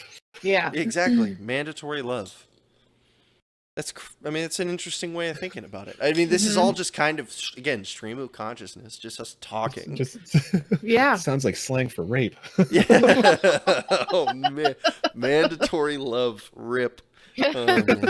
Congratulations, you just demonetized my video. Not that I have enough viewers to count for it. I'll see what I got. I don't have enough viewers for ad revenue anyways. I'm nowhere I don't near even know how to do that. Yeah. And it is very freeing though. It's like you watch all these YouTubers that do survive off of their ad revenue. They're just riding that roller coaster. Yeah. Yeah, no joke. I get a lot of emails and I'm like, I don't care. Click whatever button you tell me to click. Just let me keep putting our show on your stream. Yeah. I don't expect anything from you. I don't think commercials play during our stream. I don't see that. It seems pretty a non-beneficial deal for both of us. Yeah. We just like to put the content out there and meet new people. So are you guys one of the people who thinks that, like, you know, you hear this all the time, it's sort of a cliche at this point, but like, oh, communism's a great system if it, you know, it works on paper, it's awesome, but in real life it just doesn't work. What you guys think that's, would you live in a commune if it worked exactly how it was intended to? I can't ever see that happening. Well, okay, so but there's such we gotta play the hypothetical game. I know we like everybody pulls their own weight. Yeah, like everybody pulls their own weight. Everybody's a David. Everybody respects everybody equally, and they all do what they need to, and everybody has everything they need, and not a penny more. And you live fulfilled lives. Yeah, you would live in a society like that. A beautiful pipe dream. Beautiful. It sounds like it would be neat. I don't know. No, I don't know. I want to get ahead Obviously, sometimes. obviously, before I was gonna all of say, this yeah. started, to make it compliant with volunteerism, you would have to sign a contract that says Yeah. you no longer have Well, that's personal property. It all belongs to the Yeah. commune, But- I feel like willingly. the difference between our philosophies is that our philosophy allows that. You guys want to go do that, and you're not going to force it on anybody. If it's voluntary, you guys Yeah, are if all they signing a wanna have their own contract little and go and live place on and- a Ninja few Cat's acres. here. Yeah. Hi, Ninja Cat. Hey. Ninja Cat's here. Hey, lad. Perfect time. Yeah. Yeah, that's fine. But if it's all mandatory that everybody has to comply, then I can't back that. Of But also, course. but your initial question, sometimes I want to be the best at something. I want to be better than everybody else. I want to use my strengths and get ahead a little bit, and just Get ahead a little bit. So that's the thing. So like you are completely okay with there existing a hierarchy, whether you're on top of it or not, right? Either way, yeah, as long as it's voluntary. As long I as mean, it's voluntary. in a voluntary situation like a hierarchy in business and stuff like that, I know what I signed up for when I got my job. So And an ANCOM would say that like you can't have anarcho-capitalism because if a hierarchy exists at all, that you have a ruler in some capacity, whether that ruler is your boss or whether that ruler is a government, if there's a hierarchy at all. Do you feel that way? I mean, again, so this kind of comes full circle back to like, oh, if you don't want to work a job, you can just die. I mean, does that make them in some way a ruler of your life or your destiny? Curious what you think about that. Does your boss kind of controls your fate in a Yeah, he sense? does. I think I'm learning more about getting myself in a position where I have the freedom where I'd survive if I were to be fired tomorrow, until I decided of what I want to do next. I'd like to be more financially sound. But again, yeah, like you said, it's voluntary. So that's the biggest or thing. like I said, yeah, Mhm. I'm fine with hierarchies of power as long as it's a voluntary thing. And if you don't like this hierarchy, go find one you like. Okay. I guess. Yeah, because I mean, you weigh the pros and the cons of working in the overtime and it's forced, and so you can't really sometimes have a family life outside of work because you can't plan anything. You could, but you could not work there. right, Yeah. exactly. Would you So starve? that's Possibly, but you could have the time with your family while you were alive. while you're starving to death. But yeah, that's it. That's like weighing both of And I do, like because but they give me good money, so I accept that. mhm. Yeah, but yeah, that's it too. That it's my cousin said one day, I said, "Oh, Dave was forced to work this weekend," and she said, "I don't really like that word." And I said, "What?" And she said, "Well, forced." And I said, "Well, yeah. I mean, he was like, they made him come in on the weekend, And she's like, "They didn't make him. He could just not go and not work there anymore, And I was like, that is an option. "That is true, Yeah. So That's that's a very woke thing to say. Who is this person? No. My supervisor actually said that before. more he said, oh, we all make our own decisions. if you're gonna come in on Saturday or not." That was a different one. My boss now is cool. Yeah, but I mean, yeah, I think if we weigh out what like What matters more to you? What matters more? Yeah, exactly. And it's like, okay, it's the forced overtime, that is that Dave chooses or goes to, shows up. Sometimes it's a lot, sometimes it's not at all. So just we have chosen to take it, just kind of go with the flow, feast or famine. Sometimes he has every weekend off, and that's fantastic, and it's perfect. What I think would be, working the 40-hour job and having the weekends off and being with us. But sometimes it's not, but it's good benefits, it's good pay, it's good. So he stays, Yeah. I mean, really, it'd be a lot easier in a freer market, but you don't have to be a part of that hierarchy. You can just pick a trade and go in business for yourself. Could.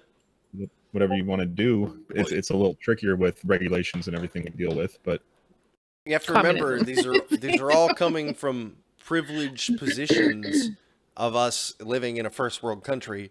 People in Africa, they don't have the ability to just get a computer and learn how to code online and start being a contractor. They have to eat rocks or something. I don't know. I mean, Yes. weave There's more than baskets one in form? poop rivers or something. Mm-hmm. It's I Clean mud huts. yeah, and you get this a lot too whenever people ask like, "Oh, well, libertarians want to cut all foreign aid." Like, do you know how many millions of people would starve if we cut the soybeans to North Korea? Like, we are their number one supplier of food. Do you know that No, I don't. Are I you don't know anything serious? about it. we are North Korea's number one food importer. We import so much food over there, tons of it, because it's all humanitarian aid. Because they go through famines like every other year because they can't farm for crap there, because there's no market. Wait, North Korea? North Korea, yes. But why Democratic, can't they? huh? Why can't they farm? Because they're all like Stone Age farmers. And they have millions of people to support. They got a big old army, and plus you got to do Kim Jong Un's lavish lifestyle and all his servants and Yeah. generals. Yeah. And they go through famines quite repeatedly. They were in one in 2014. I think technically they still are. And so we gave them even more food. And so when we say things like, "Oh, we got to cut, foreign aid and stuff like that," and it's like millions of people could potentially starve. Will they all die? Probably not. As they thin out, more food will be available. But this is a They'll reality. all die. Quick math. Yeah. Yeah, Yeah. I mean, this is the reality of the situation. Like, other countries could step up, sure, but like a certain number of those deaths would be by our removal of the foreign aid. And I mean, how does it make you feel? What comes to mind when you hear something like that? Immediately, it's just that it's not theirs to give away. Sorry. What's that? The results of cutting off sucks, but it's not theirs to give away. They don't. Of course, yeah. The U.S. government doesn't have anything to give away unless they stole it from us. So it's. I mean, we'd have to figure out. The private sector would have to pick it up. That's all I can think of, because there's no pretty way of fixing it. I don't think there's It's no. not nothing exactly. Nobody's dependent on North Korea for exports or imports. Yeah. North Korea exists as like an island nation almost. I mean, I know it's on a peninsula with two other countries next to it, but as far as it economically speaking, it's completely useless. So there's no necessity for the free market to go in there unless the DPRK as a government disappeared tomorrow, which will never happen. Yeah. And then the And they free involved, market like, Japan. swooped in. Yeah. Yeah. To pick up all these low wage workers that would be like, "Oh my God, you're Oh, paying yeah. me $4. This is tripling my salary." Yes, please. Yeah. That's where all the call centers are. North Korea, yeah. Mhm. Yeah. I mean, and someone brought this up to me, and I guess really what I'm getting at is it's something that I wrestle with that makes me feel kind of bad sometimes, but I just have to, I am where I am for a reason, and that's that ethics trump morals. But like when people say, I used to be, let me add just a little bit to this. I know I'm kind of rambling, but I used to be the kind of person who would like brush like anything off, like, "Oh no, that would never happen." Like that the God market would come in and save all of these innocent children. But I think I'm not helping anybody by making things up that I don't honestly believe will happen. And I think as much as it sucks and as much as I don't like it, I have to sit back and say, like, yeah, if we did that, a lot of people would die. Anarchy is not a utopia. It's just right. I mean, That's kind of like what I said. Yeah, you're stealing from people. That's not your stuff to give away. It doesn't. I mean, the results suck, but maybe starting the theft and redistribution might have caused the situation. You know what I mean? Like the moral hazard.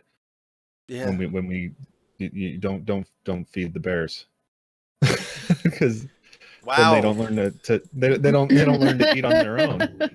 Now they don't learn you're to forage. claiming that benevolence is creating dependency. Wow, you really are a jerk. Jeez. Man. Forget the fact that I've just talked about how it's okay to kill hundreds of thousands of people. You're such a jerk for saying that. Let's redirect. Man, I mean, it's just, I've never said this out loud. I just, it's kind of something I've been thinking about and something I've kind of wrestled with, honestly. Because again, I talk all the time on my show, like, support your communities, be a good person, do good things, right? Donate, vote. You can't. Not I vote. can't make Jesus. you do that. Oh my God, that was some like That that was some 22-year programming that just came out right there. Wow, I think that was the last of it. Yeah. I think I got the last ounce out. Jesus, Slip your flag. I just associated voting with being a good person. Oh my God. You're a good citizen. I've had 2.5 beers, and this is what See what happens. The beer. The statist comes out. Yeah. We call never him my say little anything embarrassing status. on 3 days. Yep. I've never embarrassed myself ever. I get this, it's like instead of an angel and a demon, I have like an anarchist and a little statist on my shoulder. He's like, if we just taxed the rich, we could pay for all of these things. I'm like, shut up, you. You're such a bad influence on me. Listen, Spooner talks about defensive voting, okay? And I'm like, shut up, all right? I know he does. Jerk. I already know that. Yeah.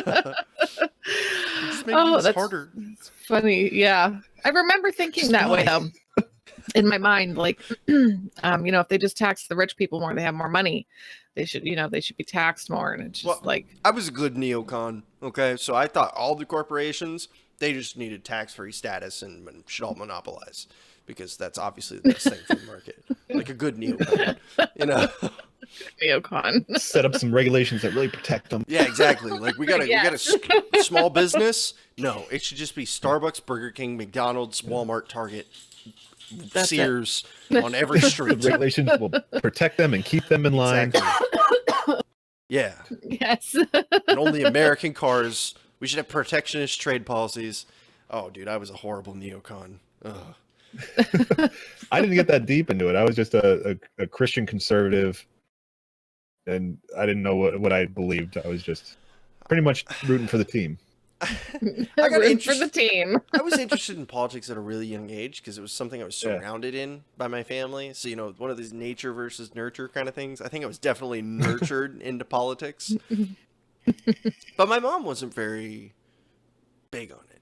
But, all I knew whenever I really started learning about politics when I was in junior high was really when I started to learn things and not just quack like a duck was when Obama got elected. And we watched him, and I didn't know why Obama wasn't a good president, but I knew he was going to be a terrible president. And I told everybody. And they're like, well, why do you think this way? And I'm like, he's a Democrat. Imagine just 12-year-old me just walking around thinking he's all big brain with no actual beliefs to anything. And that pretty much continued until I turned 19 and then or 20-ish, and then I was like, minarchy's cool. I'm a constitutionalist now. And then I was like, okay, I'm a libertarian. ANCAP. That's about shit. That's how fast it went. Yep. I was a libertarian for a minute, and I was like, this shit's lame. And then I went straight to ANCAP. This is like Dave, constitutionalism, but with more weed. And then I just left. That's what you were. All of a sudden, Dave's like, I didn't sign shit. And I'm like, the Constitution? What? Yeah. Constitution sucks. I spit on Evidently it didn't work. Yeah. Again, really, really nice on paper. Yeah. Is it though? Is it really? This is worthless. It gives Congress the ability to levy taxes. You didn't sign it. I mean, what? Yeah. That's in there? Yeah, it's in there. What? I mean, it didn't make an income tax, but it definitely said hey, you can levy taxes. And it's like, no. How about no? Okay. Yeah. How about not? Yeah. I gotta read that thing. Don't. It's a waste of your time. You should download the app just so you can delete it. Take that, Constitution. Ceremonically. Yeah. That's a word I just made up. It is. Oh man, there's a picture of someone who went to the Smithsonian, or not the Smithsonian, to DC, and they have that room that the Constitution's in, right? Mm-hmm. And they took a sticky note and they put it on the little bar because there's this big old rope. You can't pass it. Yeah. And it says, "I didn't sign shit," and he walks off. It's like, you know, I saw that on Facebook. I was like, all right. I mean, it's pretty petty, but I agree completely. Yeah. Yep. It took me a minute to get there. You know, again, I would question everything. I would always, you know, devil's advocate with Dave, and I enjoyed him talking to me and watching him reason through it because of, like, you know, the nap and stuff. I was learning while she was questioning. He's very mathematical, and so he appreciates how you can just the logic. Yeah, you can apply it to that, and it works, and then it would make sense to me, you know, because my brain was still. We were talking about price gouging one time. I think when there was a flood somewhere, and the gas price had the guy or whoever owned it raised the gas, you know, like $1 or so or something a gallon or a couple. Yeah. Supply and demand, baby. Yeah. And so, you know, I'm just like, okay, can you explain this to me? Like, I know, I feel like it's okay that he did that because it's his business, but I'm like, I'm looking at all those people in line and, you know, I'm thinking about them and their money. And Dave was explaining to me that, you know, by doing that, first of all, he's putting himself at risk by still being there while the storm is going on, hurricane, whatever it is. And also the fact that this way somebody's not going to roll in and just fill up their tank and like a whole bunch of other little gas cans and just, you know, take a lot of the gas. Like, go sell it on. Yeah. And go, on yeah. eBay. This way people are just getting what they need to get to the next, you know, place. And that was really eye-opening for me. Like, but what about the poor people who can't afford your price gouged gas? What about them? What about them, Dave? Then they don't get gas. You were in a bad situation to begin with. This ain't. Yeah, you probably should have just hunkered down, honestly. You know, I mean, if you can't afford a couple gallons to get out of the danger zone to the next station, because the market, you know, is the same thing. If you can't gouge unless there's a demand. Yeah. So it's like as you get further from the ground zero of whatever the heck's going on, the prices are gonna, you know, mirror that. Yeah, it's not like when Katrina hit, DC's gas prices went through the roof. You know, I mean, right. That's not how it works. They like to act like it is, but you know. Yeah, you just get out of the county that you're in. You just need a couple gallons. You know, even if that costs you $20. If you don't have $20, you were in a bad situation to begin with. Yeah. And I think something that's important to identify is that, like you said, like, you know, what he did okay? It's like ethically, what he did was okay. Do I have to be okay with what he did? No, those are two very different questions. Like, you can think price gouging is wrong. It's completely fine. If you're a business owner, you don't have to gouge prices. You know, and you don't have to go anywhere where they gouge prices. Again, you can just not get the gas. Or just do whatever, you know. Then drown. Float away. Then drown, you know. Or whatever. I mean, however it shakes up. Maybe someone will help you out. Who knows? But I feel like that one is a market trigger. And I think it is. It works, you know. You might say, oh, it looks bad, but like Mary was saying, you got to conserve because there ain't more trucks coming in. Yeah. What you have in the tanks there is all you have. So if you sell it at a decent price, and then a lot of people are like, well, just tell people they can only get a couple gallons. Oh, that's true. You could. They could do that. Yeah, you could. But why? Yeah. Again, back to, I'd like to flee too, but I decided I'm going to make some money keeping my gas station open. You're going to take every last to the public. You're going to have to take every last drop out of this dang tank. Because I'm going to have to empty it anyways, because all the flood water is going to get in it. So. Oh, yeah. That's it. Yep. Oh, man. Yeah, it is. Yeah.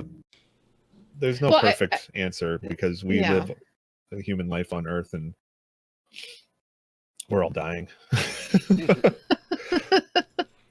it's true, though. I mean, it is. I mean, so if he didn't want to price gouge, he could stand out there, you know, and tell people, you know, I think you had said that night too. You're like, well, he could stand out there with a gun and enforce the fact that, you know, people would only get 2 gallons each, you know, when you get to the next stop. Gallons. Yeah. And because there would be some guy who's like, I'm taking it all. Or I'm filling up my tank. I don't care which about is your why 2 you have your gallon. gun. That sucks. You know? But then he would be out in the elements and risking his life even more. So yeah, I think I've come to realize that, and I like how you said it, like I don't have to like the idea of it, but I can see why it works and why it's okay, you know. Indentured servitude. Like if one of my friends signed themselves up for indentured servitude, I would be like, dude, you could have just asked me. Like I would have housed you or something. Like, right. what are you doing? You're so dumb. Yeah. But at the same time, it's like I got peanut butter in my house. Yeah. you're completely allowed to be that dumb. You know, I mean, there's nothing Yeah. ethically wrong with you being dumb enough to sell yourself. I'd rather die. Obviously, you wouldn't. So Yeah. But yeah, I would say to my friend, like, dude, I got like lots of laundry you could do. I'd be happy Make to you some sandwiches. yeah, make you some sandwiches. now you're just advocating Be for my indentured service. Yeah, exactly. Bro, you could have stayed in the family, you know. Very, Yeah. very lowballing the slavers. There's no contract. It's just, you know, come Yeah. over, hang out, and, you know, do some laundry, and I'll make you some sandwiches. Is that the same thing? Damn it. No, that's just capitalism. that's Yeah, well, it sounds to me like you're making a verbal contract instead of a written contract. signing. Which, by the way, you know, I mean, they're a lot harder to defend. So this is the thing. Like, people are like, oh, well, who wants to write up a document every time you do something? There's such a thing as a verbal contract. That's a real thing. Yeah. It's just a The lot handshake. harder to defend in a court. Yeah. Sure. So if Yeah. We had this contract. No, we didn't. yeah, damn it. Yeah. But so, like, if David's like, punch me really hard in the face, you know, it's an obvious NAP violation if he didn't, you know, ask me to do so, or I did, whatever. I'm not trying to like subliminally say I want to punch you or anything. So, but you know, say that situation came up, like I would want a written contract because it would be super easy for him to be like, Oh, for sure. This guy broke my nose. I'm seeking restitution for damages he caused for assaulting me. Like I'd want a written contract that says like, no, right here. He said I could punch him super hard. It even says super hard in the face. In big letters. Yeah. I made sure they were underlined, bold, and italicized. Yes. Yeah. But there is a verbal contract. Is that something now that people can do? Like they can record themselves on their phone, like shaking on something, or is that still not like? Yeah. You know? Oh no. As long as you have evidence of a verbal contract, then it would hold. It wouldn't hold in the modern law because modern law, like U.S. law, is very like, oh, it has to be notarized by a bank and blah blah blah. You know, We have to be involved. yeah, the state has to be involved. But in You had to pay for that. You get a video of you and a homie shaking hands, like, oh hey, it can be used as evidence. Now, granted, if you were to take this to private arbitration and to get a third party involved, which is what going to a court would be in Ancapistan, you would have to still make your case. Even with that, it could be a shut and closed case. You still have to make your case. Well, any good court, anyways. Any good court. Pick a good arbitrator. Yeah, technically speaking, if you went into arbitration in a private court, there's multiple different courts you could go to. Both parties would have to agree to a court, but there could be a court that says like we're always going to side with the prosecutor. That's totally that's a possibility. It's like we should go to this court. No. Oh, yeah, exactly. I read his Yelp reviews. Yeah, exactly. He didn't get a certificate from the Better Court Bureau, you know, or not bureau, the Better Court Business. Yeah. Oh yeah. Private certifications. Yeah. I trust those more than the FDA and stuff like that. When somebody says FDA approved, I'm like, okay, what's their angle? What's their angle on this? What's happening? So you're telling me it has a government acceptable amount of lead in my food? There's The government. There's only a few paint chips in this one. You know?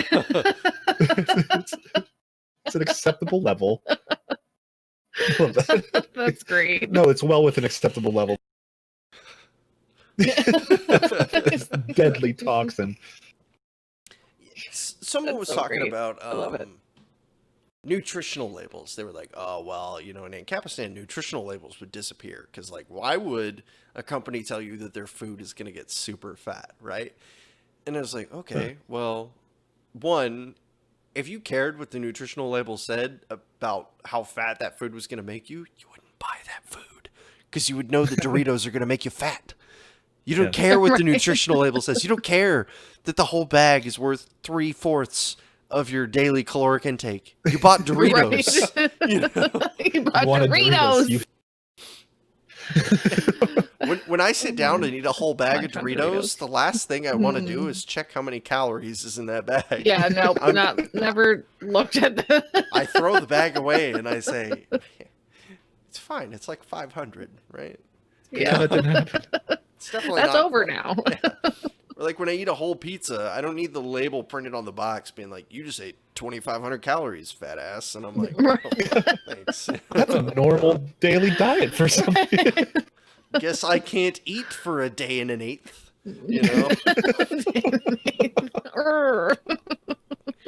Oh, man. And and that stuff will exist, but you get that at the dollar store. Or it wouldn't. It has no. Oh yeah, exactly. Yeah, no, sorry. I thought you were talking the other way. I was like, or it wouldn't exist. Yeah, the unlabeled stuff, and you don't know what's in it, and you don't know where it came from, but it's 99 cents. So it's like people complain about additives. They're like, oh well, if we had total control of the food production, we wouldn't allow all these extra additives. And they're like, I'm like, do you know what xanthan gum does? And they're like, it's probably some kind of additive to control your brain. And I'm like, it makes things stick together. That's what xanthan gum. It's in everything. But people are like, "Oh, it's an additive. It's gonna kill you." No, it's just it's a congealer. It makes things stick together. That's it. Yes. Stop. it's not as evil as it sounds. Yeah, it's in gum. I mean, it's not exclusively in gum. It's in like peanut butter and all sorts of stuff. But yeah. Yep. Yeah, I would have to buy some of that at the co-op when I would go. They have it in the bulk section, and you can go get a little bit if you need a little bit. And I'd have to add it to things when I was, had one kid and I was just cooking, baking, freely. Super mom. I was. Now I have 3 kids, and I'm like, where are these chicken nuggets from? Who cares? Especially for a generation that doesn't cook, it sounds so alien though. Like, oh, xanthan gum. Like, what are they feeding me? Rubber? What is this? Is this tar in my food? No, it's a completely normal additive that's been used in food for literally hundreds of years. It's at the Whole Foods co-op. Right, yeah. It would not be at our tiny, it's not Whole Foods like Whole Foods chain. It's like a tiny little co-op Whole Foods cooperative. Yeah, that definitely wouldn't be there if it's a wild place in there. I feel like I don't belong in there when I love going there. Oh, I love it. It smells like incense and just hippies, and I just love the smell of it. Well, it's to qualify as an organic food by most certifications. You know what has to be done for the food? No. It has to be rinsed of pesticides. Rinsed? You know what happens when you put your fruit in the sink and you wash it off? You can rinse it. You rinse the pesticides Get out off of here. of it.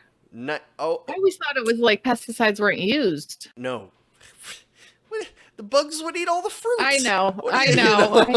That's so I'm naive.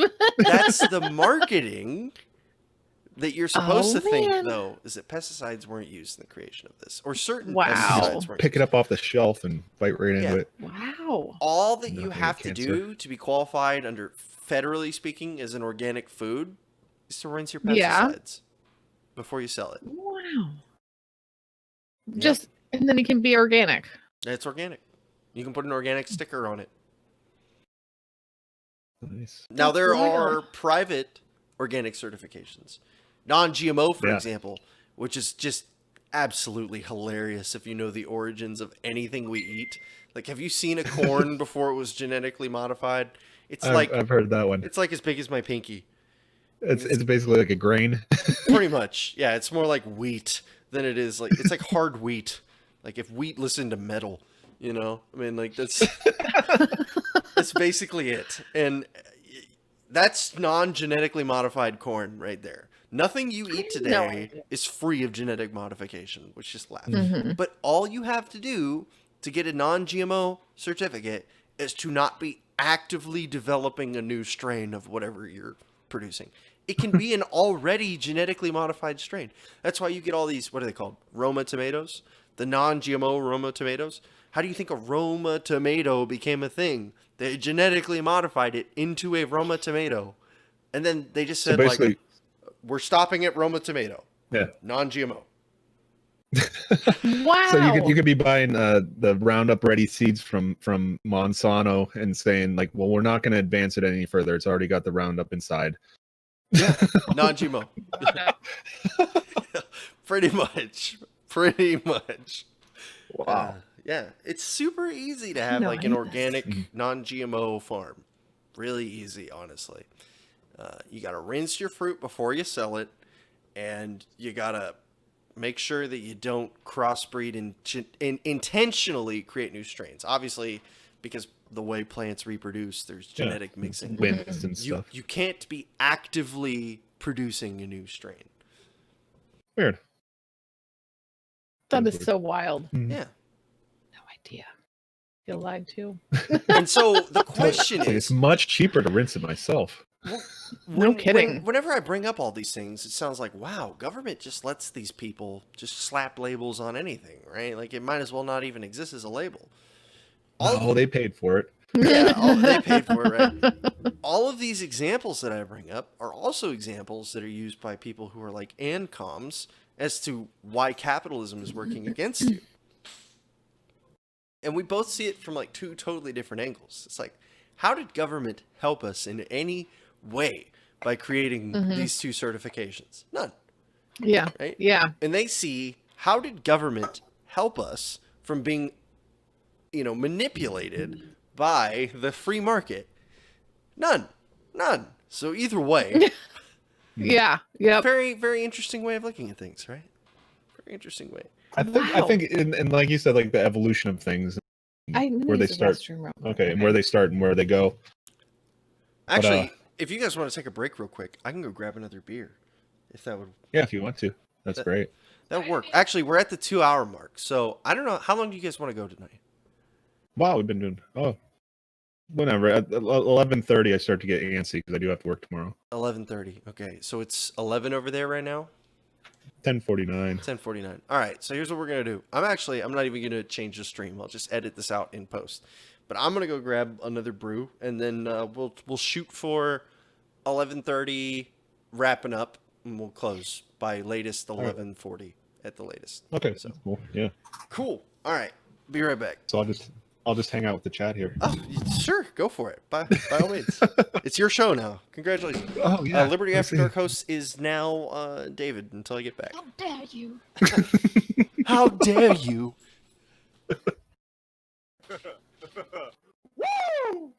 Who we got? We got Josh.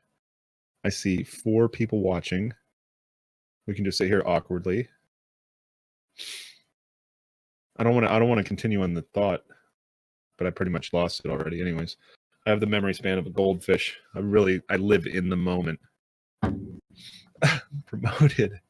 There he is. I was thinking, since most of our friends aren't here, I was making an Easter egg. Like, there's this little TV screen back here. And I was thinking about putting something on there that you only see when Mary walks away. What did I miss? Shh. You talking Don't smack? tell Christian. Oh. No, I was telling people I was thinking about making an Easter egg because there's this little TV back here on this background that you only see if Mary leaves. Mm. And I was thinking about putting like something like a little Easter egg on there, like I don't know, some video playing that people get bonus points for noticing. Do I get a prize if I notice it? Well, now you're already in it. These are my thoughts because it's like I can't imagine myself being more entertaining on my own. So I'm like, what can I do visually to make the show like more, I don't know, spectacular or something? All my little bells and whistles. I don't think that's true. Wait, Celeste says I'm sad. I'm going to miss the next 2 Friday LLNs and lads. Why What are you gonna miss doing? them? Yeah. She working nights and weekends. Maybe. Also, are you guys going to? You guys are going to Tennessee, right? We committed. You committed. Yeah, we said. I said we're going. I filled out his little messenger thing. So you're going. I marked our spots. Yeah. So you are going. Yeah. Yeah. I'm so horrible. Are you talking about Alan's thing? Yeah. Wow, you're like invisible at certain points. No, I know. Weird. It's awfully non-committal for someone who says they're You're committed. fucking I'm very eating a non-committal. cheese. It's stick.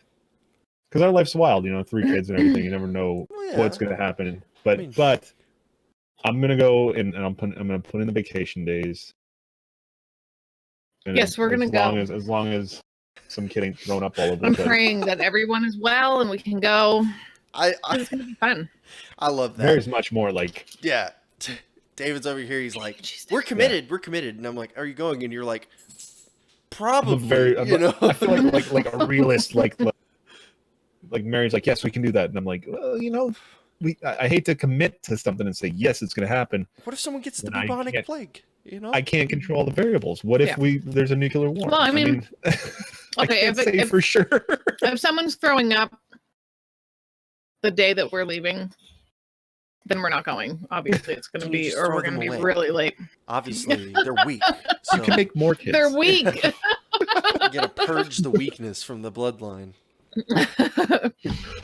Sparta. But otherwise, Celeste is going to be there. Otherwise, I mean, I'm planning to go. This is exciting, and I feel like it's also a good opportunity for homeschooling. To see some stuff and do some things along the way. And when we're there, learn some things and add it to the portfolio. If we're all going, then we need to get an Airbnb or something so we can save on money. So. Oh yeah. I mean, Celeste and her brother are going. They got an Airbnb. They already got tickets and flights booked and all that. Wow, they're all set. They are, yeah. I need to get flights. That's committed. Flights. Yeah, I really do. I need to get them soon before prices start going up because it won't be long before they're like, "Oh, that's the weekend of spring break." Oh boy. Yeah, we're driving in our van with no air conditioning and no cruise control. Oh, let's rent a van. Let's rent a van. Yeah, that would be why worth the hell it. did I buy this van? No. Grocery shopping, I guess. Yeah, that got that stow and go. I can throw some. That way you're not putting miles on the good van. Exactly. It's a good van. It is a good van. And we're blessed. I'll tell you why. It is a good van and you got it for a great price. It had cruise control. It had air conditioning. But we have kids. But our middle kid, when he was play driving, broke off the cruise control thing, and it's going to cost like a lot of money to reconnect those wires. It's in the steering column. And give me a soldering iron in a few minutes. I can't guarantee it'll look good, but I took it to my mechanic, and he's like, "Yeah, I don't like messing." He's like, and I know what's inside there. It's like some kind of, because you can't just wire something into something that spins around. So I guess there's some kind of circle thing that it's a collar rides around. Yeah, something like that. Yeah. And I'm like, he's like, you should probably take it to the dealership. And my cheap brain is like, dealership? You're gonna bend me over the barrel. You went full Mr. Krabs there. There you go. Celeste has got it. Get a 15-passenger homeschool van. Yeah, there you go. We'll pick up everybody on the way. Choo-choo party bus. Oh, yeah. Wait, is Colorado on the way to Tennessee? Dang it. No, I'm just a bunch of anarchists hanging out. Oh, God, the anarchy bus? That was funny because we did do like a little thing at down in Meadville. Yeah. And a lot of the Liberty Memes friends showed up, and some of them are like some anarchists. Mm-hmm. And so we got our kids there and stuff. And we're trying to run our show, but it's also kind of just a party atmosphere, and it was chaos. I can't believe people actually watched that stream. But I'm like watching this one guy, I don't want to say names or anything, talk to my 10-year-old son, and I think, what shirt did he have on? It might have been the sky cloth, the man's promises or something. And he's like trying to explain to him. I'm like, wow, my kid's getting an education right now. He also brought his guitar and sang in a really beautiful rendition of "Fuck the Police." Am I allowed to say that? Yeah, you're fine. I don't give a shit. Mary. But yeah, that's what he's saying. Have you ever watched this show before? We got yelled at on Alan's show because he's trying to monetize his podcast and stuff, and we're not allowed to swear. Well, Dave busted out a fuck, and then Alan had to go do for no reason for Suzanne. I remember when I wanted to make money podcasting. No, I'm kidding, Alan. I love you. You have amazing goals. I'm just giving you a hard time because you actually watch some of these in post. So when you hear this, I love you. I'm gonna be there. Okay? That's I awesome. wouldn't be there if I didn't love you. Christ, get off my back. Yay! No, just. Can I have one of the Voodoo Rangers? Is there one of those in there? Ooh. Yeah, Mary's. This is the dangerous I'm beer. going from the Guinness to the Voodoo Ranger. Yeah, I I just always upgraded. say Did you? anything that says Imperial on the label, It's very don't common. mess around with. Yeah, I went from a cold Shiner Bock to a room temperature Shiner Bock. Everybody knows room temperature Shiner Bocks are stronger. So Oh, really? yeah. Are you kidding? No, it's a this is joke. 9%. It's 100% joke. Yeah, just messing with you. Like, what? It's very good. Do they taste better No, that way? it actually tastes No, way better okay. cold. This is an inferior. I've had beers that are good warm. Dave gets the cask when we go. Yeah, because It's we been have breweries forever, here, but and they have 9 beers on tap, and then they'll have something on cask, which is just looks like a wooden barrel. Yeah. You know, at room temperature. And I've had stouts that were better at room temperature than. Well, I could than see like a cold. stout. You know, if I wanted to drink Yeah. syrup, maybe I'd prefer it at room temperature rather than cold. Yeah. You know, like mother's milk. I mean, I don't think it particularly tastes good either way, but or not mother's milk. Jesus, dragon's I milk. was gonna say dragon's Dragon's milk. aged in- Yeah. I've heard of it. Did I try it? You said I tried it. Yeah, you did. You tried it there. It's Used to be able to get samples. Yeah, it's like a 14% beer or something. It's like Mhm. I would rather just drink like a liquor or something mixed. Yeah. You know. Yes. And beers, it gets to that point, and you can taste the alcohol. And I always I feel like it tastes like stomach bile.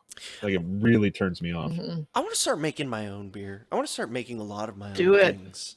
Well, because, okay, actually, you know what? We've been off topic for a second now, but I'm going to bring all of this back in. I brought it up a few weeks ago because I talk about a lot of these things on my show. And I really want to start getting involved more in like the counter economics side of things. So you guys are familiar with agorism, right? Yep. Mhm. That recently learned of it. I've heard of it for a long time, and I'm shy, so I'm like, Yeah. hey, we got a new person. Real Male libertarians appendages. chug syrup like in Super Troopers. No, I like that name. Real Male libertarians appendages don't out for do that. harm. Male appendages out for Harambe. Nice. That's good. Yeah. Gorilla died. Now we expose ourselves in public. Out of curiosity, so this is totally Okay. Gary. Nice. This is totally wait, hold illegal. on. But out of curiosity, if Here, you're causing a scene. That's my Gary. Hello. Gary, I'm sorry, Dave's like hijacking the. no, you're fine. You're fine. I'm just curious. Okay, you were all saying these host of the buttons. show. Yeah. So Yeah, oh yeah. I've been focusing a lot on counter economics. Okay, I think this is like the 4th time I've said that. All right, I Yeah. think it's clear now. Okay. Um, Wrong I think track. sorry. I'm We're sorry. focused. Okay, we're good. No, we're having fun. if someone in your neighborhood made like it would be ethanol technically, but E85 runs in most vehicles, most flex fuel capable vehicles, most modern cars can run it. Would you buy it from a neighbor if it was slightly more expensive over buying it from buying gasoline from a gas pump? Probably not. Probably not. I might. You might. It depends on. It depends where I am, like financially. Like if I would, I enjoy like supporting local. This is if totally I can illegal, afford by it. the way. This would be 100%. Yeah, but black this market. is just. Oh yeah, that's no Yeah. problem. I have no problem with that. But I would, yeah, that's. But if it was like a little bit, I'm like, oh yeah, if I can afford it, Mhm. yeah, like I want to buy all the eggs from down the road, like and Jamie has chickens, and I'm just like, I want to buy all of her eggs, but the only thing it's like so much cheaper to get the eggs at the store, and I hate that because we're doing we're Dave Ramsey right now, budgeting and we're so trying hard right now. super hard to just. My only Stick problem to the is the liability of it, not legal, but in my assets. I'm putting this stuff in my car. I don't. What kind of track record does this guy have? Does he know what he's doing? Is this going to damage my vehicle? That would be my biggest holdback. But on that. so let's pretend that wasn't a thing. He's been doing it for 20 years, and I know 5 people who've been driving their car on it for like 5 years or something like fine. Yeah. that. So cheap. What if it was the same Yeah. price? If it was the same price? Then yeah. Oh yeah. Because you get the opportunity to subvert the state. Yes. Now here's, If I guess, we're doing that. yeah. Now here's the question here, right? So let's make up an arbitrary number. Say it's 20 cents more a gallon, right? That adds up. You got like 20 gallons. It adds up. It does. Especially every time you fill up your car. Jesus, car. Is that 20 cents worth subverting the state to you? Considering the fact that a good portion of that money that you're spending on that gas that is in the pump is to some sort of gas tax, which you guys already have stupid high gas rates. So I bet Pennsylvania's highest in the country. Yeah, I bet it would be, honestly, if someone were to start making ethanol there, especially since you guys have corn really close to you guys too. So you guys can probably My parents had it in their yard. Yeah, you guys can get cornmeal for, I bet, dirt cheap, and like corn husks and stuff like that to make ethanol. So I bet you guys could get it for the cheap. Yeah. Oh. Yeah. I'd be crawling all over it for the cheap, and like I said, if it was the same price too, I know that Dave, you would probably do it. And if we're in a position where more, discretionary spending, then I enjoy the idea of sticking it to the man. That'd be nice. No sales theft on local dudes ethanol though. Yeah, that's exactly what I was getting at. Yeah. There's no gas. Yep. So, Home Slice, so over here in Houston, we have notoriously low gas prices compared to the rest of the nation, right? Like I think it's like 2 something here right now. I think low 2s. I don't even know what it is here. Yeah. We do our grocery shopping we're closer to we got this grocery store that gives us fuel perks. The other day I got it for, what was it, like 20 cents a gallon. Filled up my tank for like $5. It was amazing. Dang. Wow, that's crazy. Yeah. We have some places that do fuels points too. Bought a lot of groceries to get there. Yeah, exactly. Right. Nothing's free, Yeah. I might be making out because system, and there's people who don't. There's always that ups and downs, and people who pay for the people who get the discount. But we have growing boys and Jane just will drink a gallon of milk a day if I let her. So we're always at the grocery store. Jane loves milk. That's her favorite thing. I feel that. But yeah, I would totally even if it was 20 cents more, it's not going to the government. It's going to a family, in the community. A person who could improve their production process, maybe make more for cheaper, Yeah. Yeah, I would want to support what he's doing. Yeah. I have no intentions of making ethanol for fuel or for sale. And I have no intentions of buying it. And we're not going to exactly. of buying it. This is all hypothetical. I'm just making moonshine in my garage. And I slipped and the bottle fell in my gas tank. I'm sorry. Now, is that legal? Like, I remember when I was a kid, they're like, oh, you can't still spirits or whatever. You can't for sale. In Texas, well, okay. Really? It depends on your state, actually. But that's why I wonder. Because I go on Wish and they got stills everywhere. Yeah. In Texas, like I could make beer, I'm moonshine or whatever, which moonshine is ethanol that you drink, but watered down, yeah, which is crazy to think about. We can literally run cars on that, but wow. I know a guy. He's like, it's there. Like, you're a nut, dude. I've had moonshine before, like not. We'll call it vodka, but I want to put it in the car. Yeah, no joke. But I mean. I'm very interested in getting into more alternative economics, or counter economics is what it's called. Purposefully, like I will spend a little bit more money, whether it's up front or on the backside, and for legal reasons. That ethanol discussion is a joke. Yeah, I'm 100% interested in subverting the state wherever possible, because I feel like in some ways that almost makes more of an impact. And if I can do it, maybe I can inspire other people to do it. Maybe I can inspire other Texans to make moonshine and it accidentally slip and fall into their gas tank. Yeah. That's totally possible. Oopsies. And you know what? And you're loosening that dependence on foreign oil. Yeah, exactly. Good old American corn. Yeah. Subsidized by the government. Oh yeah, Jesus. There's no way to escape it, really. Like let's just be honest here. There's not a single system that hasn't either been touched by government money or has been benefited by it Which is why, if you erase the government tomorrow, it would just throw everything out of whack. Yeah.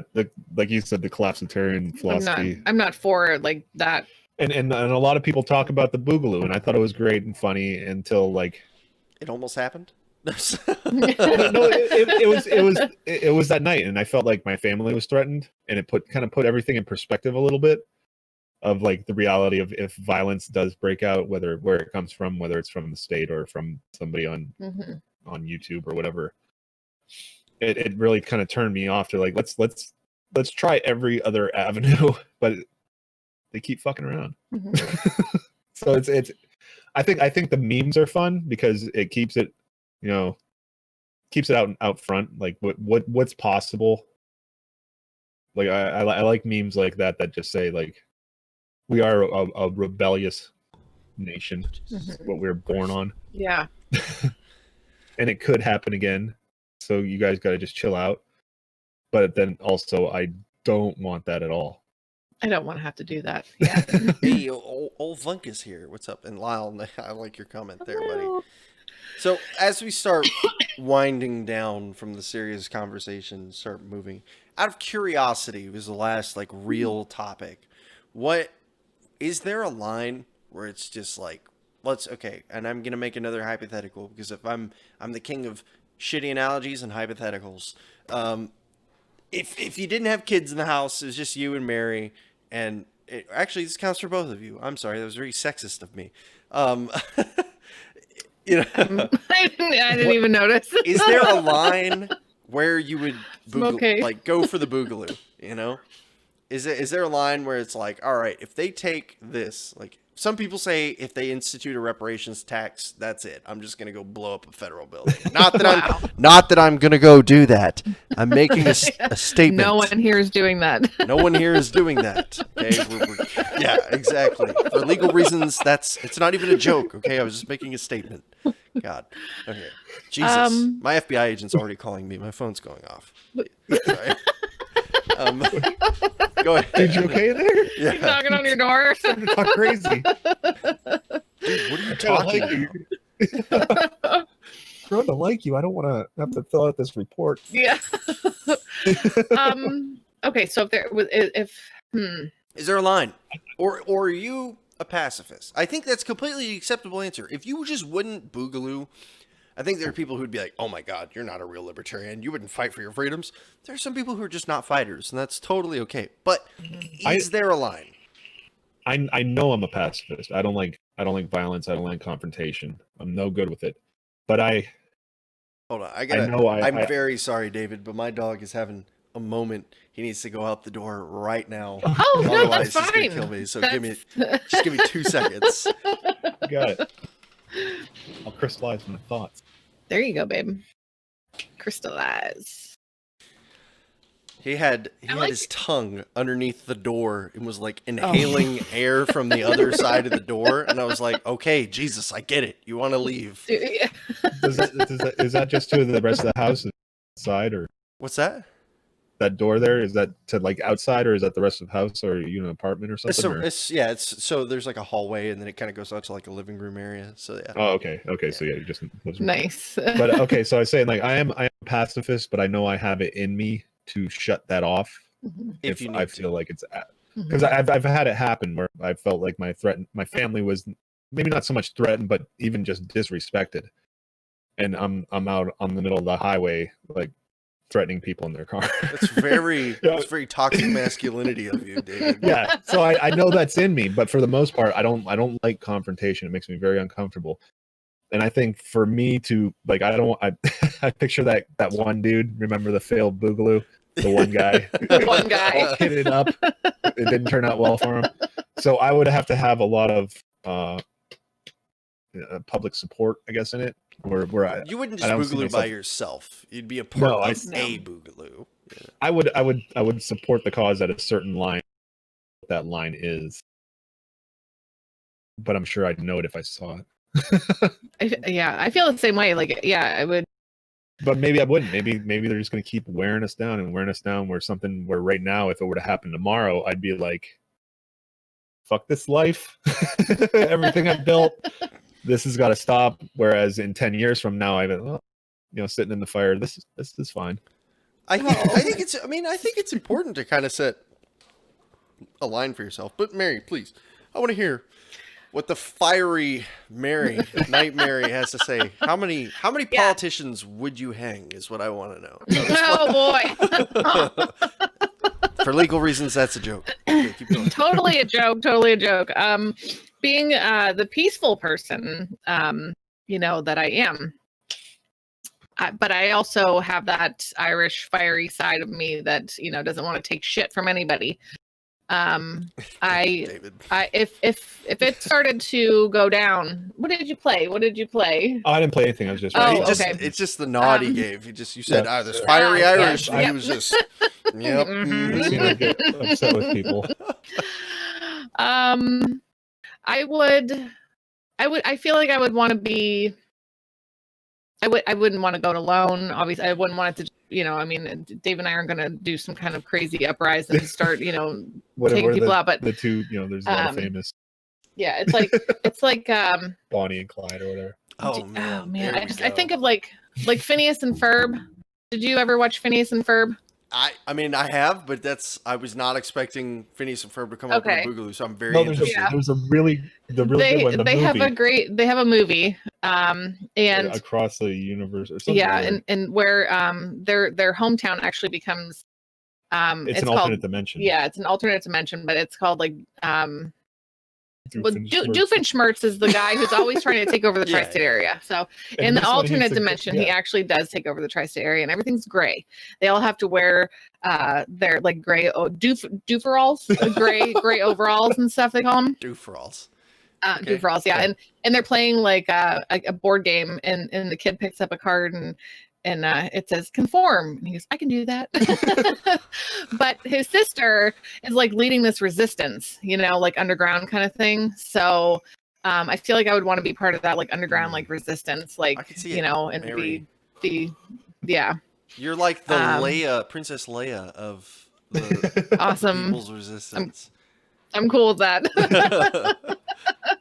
But yeah, I would feel like Mama Bear would come out, where I would want, like protect male my family said there, when they start locking up your family and friends for wrong think and stuff like that. Yeah, I would definitely.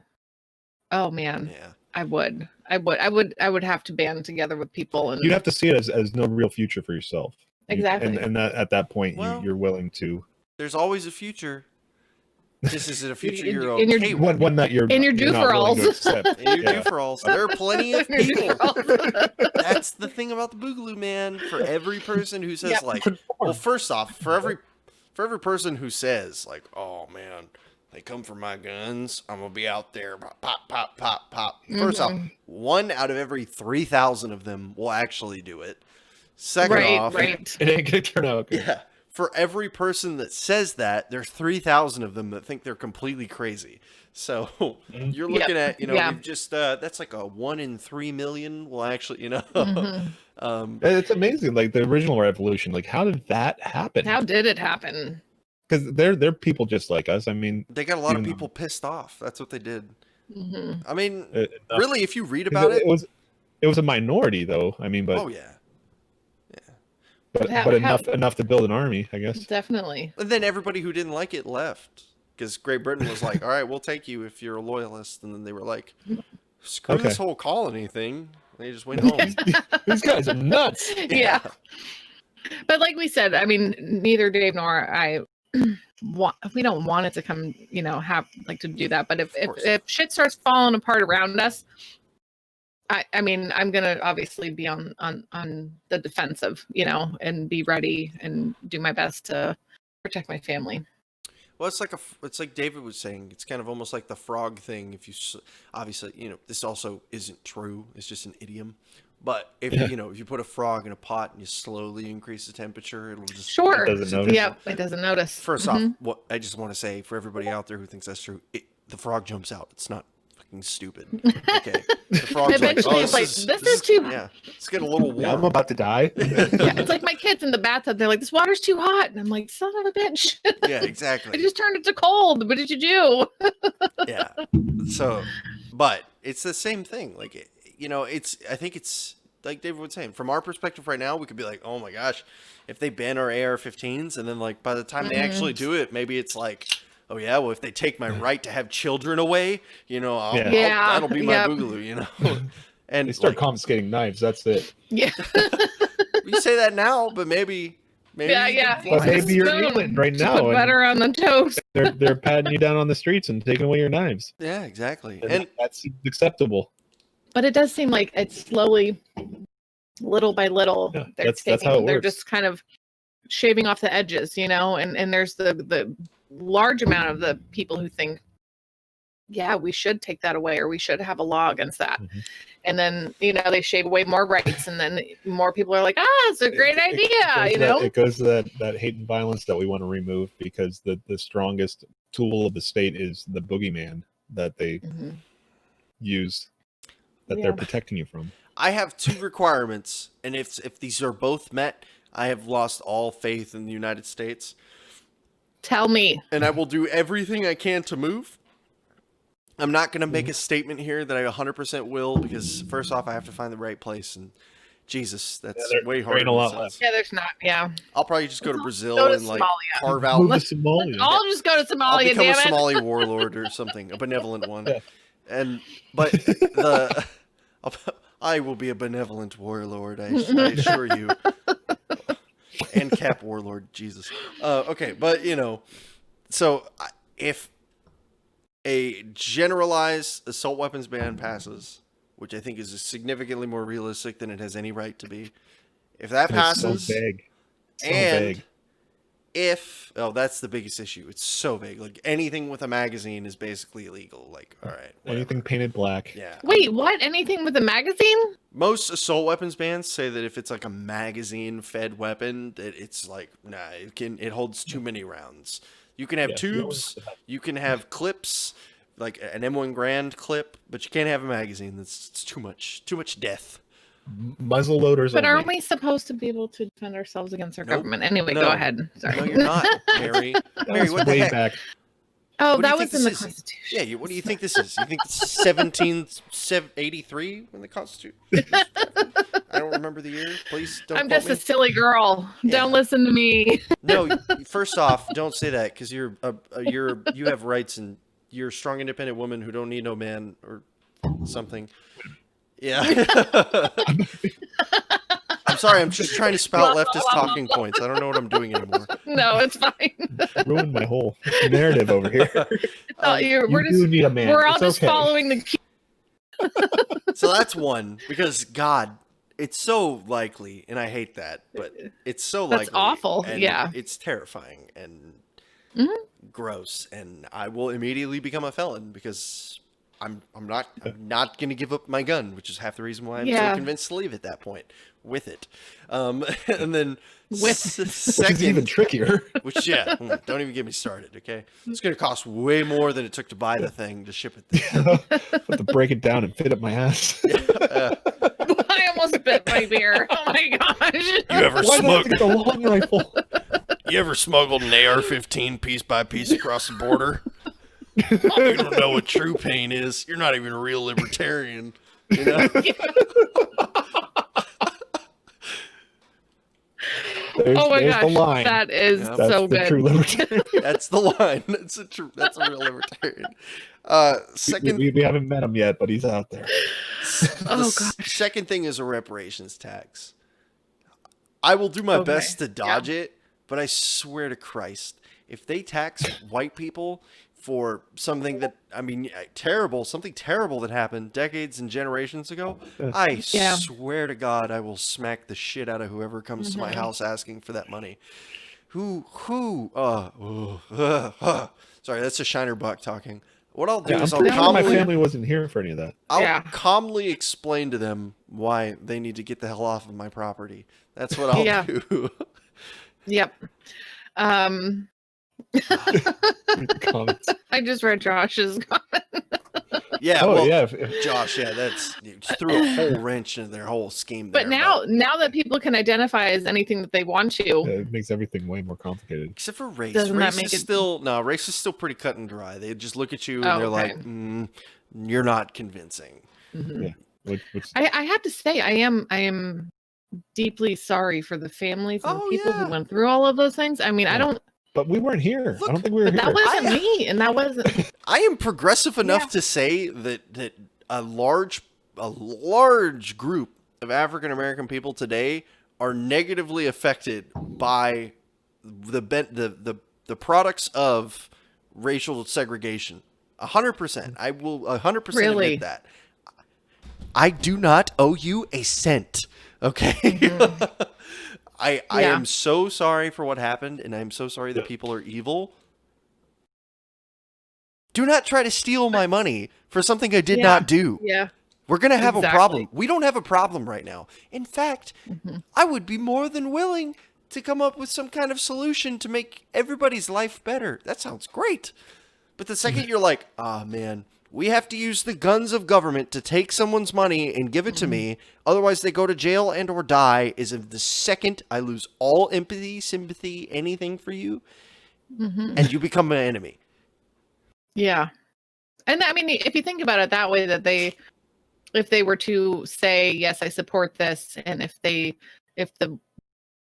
hate even saying, like, if the white people don't give us the money for the folks who support this whole reparations thing, that they should go to jail and or die, whatever. If you I mean, resist, like, yeah. if you resist giving it, That's just given.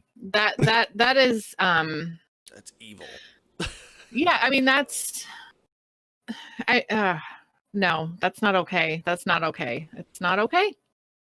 I don't want. That's a easy line for me to draw. I don't even have to think twice Mhm. about it. Like that. Like Is this so? I mean, I haven't even.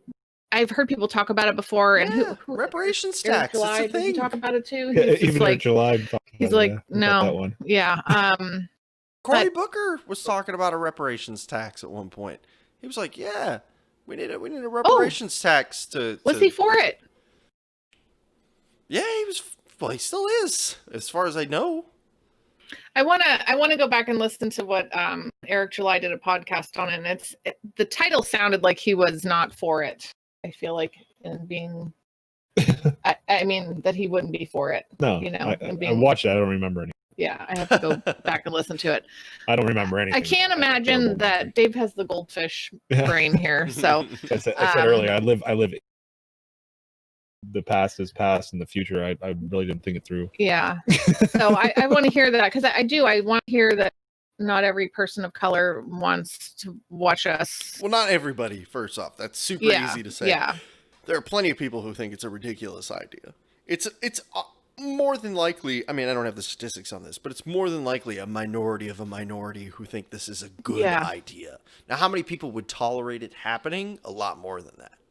But Yeah. very few people are championing this. But again, that's just one of my requirements. It's like, if this Yeah. happens, I'm not going to be a part of Peacing this. out. I like that. You got the likely one and the. Yeah, Yeah. exactly. Yeah. Wow. I should find all a these line, retards. man. If Trump gets elected, I'm moving to Canada. Wow. They're still here. There's like just at the beginning like a 50-50 chance that you're gonna have to move. Yeah. Exactly. Oh, So man. many of, I mean, so many of them. Like, I mean, on The View, like Whoopi Goldberg and whatever face name is, and like if he gets elected, I'm moving. And it's just like. Luckily, shut- we hated all of them, so Yeah. we didn't have a horse in the race. Yeah. So Yeah. yeah, we're about to wrap up here in a minute, but I do want to answer something that male appendages out for Harambe said. Why wait until a reparations tax? If it's only 10%, then the government is already stealing twice that much from you. That's totally fair, but I think once you set something like a reparations tax, this is a slippery slope fallacy. Go ahead and criticize me if you want for it. Once you set something like that, all bets are off. You can tax anybody for anything. If you can target a group of people and say these people need to pay a tax to specifically benefit these people, all bets are off, dude. Next thing you know, stone masons will be paying taxes to corn farmers because dust from their, oh my God, who make up whatever crazy scenario. It all becomes possible at that point. Like, at least right now, we all equally get, well, somewhat equally. Okay, not at all. Never mind. I'm done. No, The tax table's pretty broad, but yeah, at least it's not. most of us normal people get screwed pretty equally by the government at different rates, but we're all getting screwed. The second you start like using, there's a great quote: when the government is a hammer, every problem looks like it's a nail. You know. Yeah. And they just got a new hammer. Yeah, exactly. You just got a new hammer and you really want to test it out. Yes. No thanks. Can I ask you a question? Is that okay? Yeah, no, Okay, unacceptable. This is my show. Oh, No, it's just, Stand down, guest.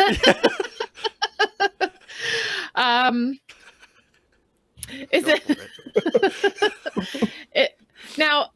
Okay, 'cause I was just thinking This is my in favorite my part mind. of the show. No, I'm just like, Yeah.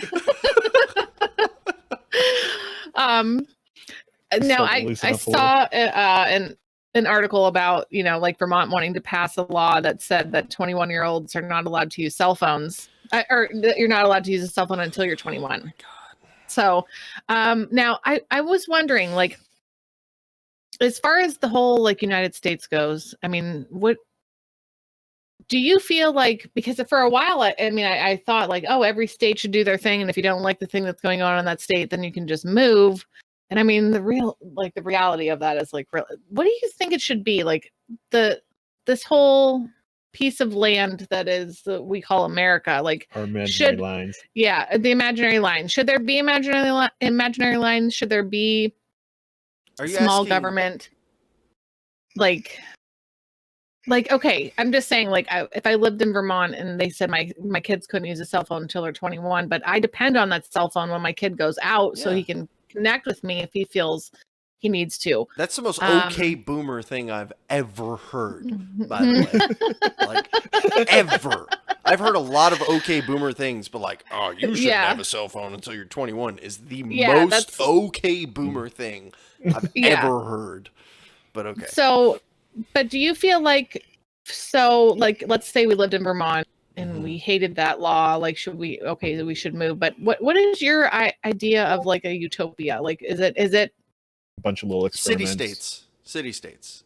What is city states? Okay, so they're smaller, so moving wouldn't be as far as moving out of a state. So in my utopia, in my what I want from anarchy, from volunteerism, if a group of people voluntarily associated in as large, which is physically impossible, it'll never happen, in as large of a space as the United States, then that society can exist that way. What is significantly more likely is that towns and cities will band together, maybe into like, you would at most probably get trade regions or something like that, or have like defensive pacts that would be the size of maybe states, or maybe the country, maybe the whole United States as city states will say, we have a defensive pact with each other as culturally similar societies.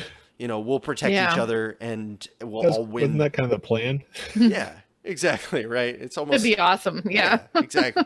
So, but a city state. So like, I look to ancient history almost as this, not almost, exactly. Like Athens was a country. It was a city, but it was also Athens, the country. It controlled a large amount of territory, but pretend you just shrunk the territory down. You still have Athens, the country. You still have Sparta, the country. These are all in Greece, but they're city states. And compartmentalizing government is all the smaller, the more localized you make it. Let me be honest with you. The ideal society is where there is no city state. There is none of this. It's just people living in voluntary agreements and contracts. But that's difficult. Yeah. Okay, I'm not even going to beat around the bush. That's hard. Like every time you want to like make a deal with a trash guy, if you move in, you got to like find a trash company and all these things. Instead, you could just be a part of a city state that's like, look, man, you follow these rules and like we'll pick up your trash and you get clean water. It's It's like that's a pretty good deal in most cases. Instead of having to find your own water company and build your own pipes to your house so you don't use somebody else's. Like a well or yeah. It's all downhill from there. But it's totally possible. If you want to go out and start your own city where where it's like just individuals living in like a reverse commune. They live next to each other, but nobody is socially entitled to anything anybody else produces. Yeah. Yep.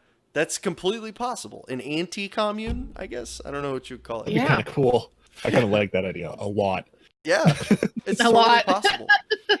It's like you can dig the well, and I'll pay you for your water, or I'll dig my own. Yeah, or not. But other than that, because I can do whatever I want. And you just walk away. Yes. You know? I'm gonna go drink from the stream now. What I like to tell people, just kidding. I'll take the cholera. You know, screw paying you for your water. I've got a creek. Yeah. You know, it's almost a meme at this point. Voluntarism gives you options. You can do whatever you want with it. We could have a one world government as long as, we could have a one world society if everybody voluntarily signed on, all 8 billion or however many people we have all voluntarily were like, this is cool, and signed on the dotted line. It's gotta be a sweet deal. Yeah. It's gotta be a hell of a sweet deal. It's never gonna happen. Yeah. Because there's those people like, I can get a better deal. It's completely possible. 100% physically within the laws of volunteerism. What isn't is like, give me all of your things. That's not allowed. Yeah. I feel like these are acceptable terms for me. We can have we minimize the amount of violence that exists in society, and we maximize the freedom to associate with as few or as many people as we want. Who loses? Really, who loses? Okay, well, the poor people who no longer get benefits and starve. Okay, they're dead. Who loses now? Yeah. You know, I mean, we've already had this conversation. We talked about it for like an hour. Darwinism is a tough thing. God, man, I listened to a guy, it's a slight tangent, but you said that Darwinism is a tough thing, and he was like, well, I mean, if he dies from starvation, obviously he wasn't producing anything of economic value and therefore didn't do anything to deserve to live. And I was like, oh, shit. That's so rough, but so true. Oh, why? He's like, Darwin was in effect. If he was a stronger, more efficient human being, he would be alive right now. And I was like, damn, that's rough. And that hurts because, there's people that are born being economically unhelpful. Disenfranchised, yeah. It's not a fun place to be. Yeah. Mm-hmm. Whether, like mental defects and stuff like that. Mm-hmm. Then you get into the whole Sparta thing again. Seriously? Yeah. It's not a good place to be. But we've already talked about that a lot. So, I mean, I don't want to... think there's enough compassionate people that, I think there's enough to help. I think there are compassionate people out there. I have to believe because I need to believe in the good in the world, that there are good. Yeah. I'm going to go ahead and have faith in that. But I'm going to have faith that there are people out there who would help. It's just like, all right. Yeah. Well, I promised that I was going to get you guys out of here by 11:40, but I got just a few rapid fire questions. Oh, sure. Yeah, no, that's fine. Sirens, we're still live. Oh, Lyle, Sirens, hello. Yeah. Have a nice night. Lyle says we need to do more shows together. That sounds like fun, honestly. Yeah. It is. It's always fun. Good night, Josh. So, a couple rapid fire questions. If you could pick, who do you want most to be on your show? Like, if there's somebody you were just like, man, I want this person on my show. Who is it? 1, 2, 3. Ron Post Paul. Malone? Oh! Oh my gosh. I fucking love you. It's the same person. No, you ever see him in the room together? Oh, hey, look at that. In Ron Paul in the same room? That's a joke. No, I would love Ron Paul Absolutely. But we do talk But about Post we Malone. do for talk some about reason a Post lot. Malone. He seems like a I really think- down to earth, cool, fun kind of person. He also signifies like kind of what we want to be more of as a show is not so like we said we don't dwell on politics and stuff, and we don't debate, you know, or talk about so much principles and philosophies and stuff like that. We're more interested in meeting interesting people, and I'd like to, you know, kind of reach outside and getting somebody like that, you know, somebody who just has a whole different path in life.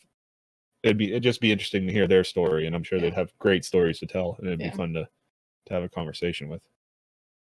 But yeah, Those are right good. away we were like, Oh, we Ron Paul has always been that's always the number one. route we're trying Yeah. to Absolutely. Oh my gosh. I want to meet him in real life. Celeste says that was awkward. I think it was awesome. So you guys are gonna 1, 2, 3 for the rest of these. What is your significant other's favorite ice cream? We're doing the dating game now, or the spouse game. Sorry. Oh, shit. Okay, I know. I'm gonna say Dave's. I know. Yeah. I already know it. Well, you got to it could 1, be 2, two 3 different it. things, but So. okay. No, holy cow! Hold on. Give Dave a second. Do, do, do, do, do, do, I mean, do. Dave's could be two. Oh man, two Celeste. things. Celeste is totally right. While you were thinking, she says, Christian, when are you having the status quo on Dave and Mary? When are you going to have Matt back with Nick? Oh, With with Nick, Nick. yeah. Yes. I Yep. need to contact the people over at the status quo, see if they're interested it. in doing some talks. Do it. So I think They it'd will good. be. Yeah. I've Do listened it, to do quite it. a few of their stuff since actually they're subscribed on my feed. That's a rare accomplishment for a podcast, so that means that they've got good That's stuff. wonderful. Yeah. Have them on. I mean, really, because I mean, we talked to Matt, but having both I of them. talked a lot with Nick ahead of time. He Mm-hmm. was more like set me up with Matt. Yeah. Yeah, But was that's great. because I thought I you had operate on both on. Facebook a lot, and Nick's on Facebook. gotcha. Uh, Biting the bullet. Okay, so I'm the still I still have no. All right, well, I'll give you another like 30 seconds, and then I'm gonna make you force you to guess. I'm gonna guess Dave's because I truly feel Oh, I know you've asked me for stuff before. I'm trying. it's okay. It's fine. And now I'll be honest with the. All right, this is it. Mary, you can do the 3, 2, 1.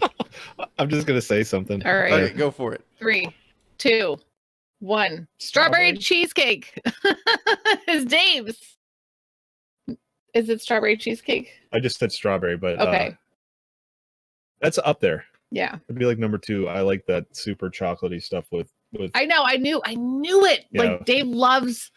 He like always with wants brownie bites and chocolate. with all the chips and- chocolate, like the double extra Mm. chocolate and stuff. But I knew it was going to be the strawberry cheesecake. I just like cookie dough and Okay, that kind cookie of. dough. Yeah. Okay.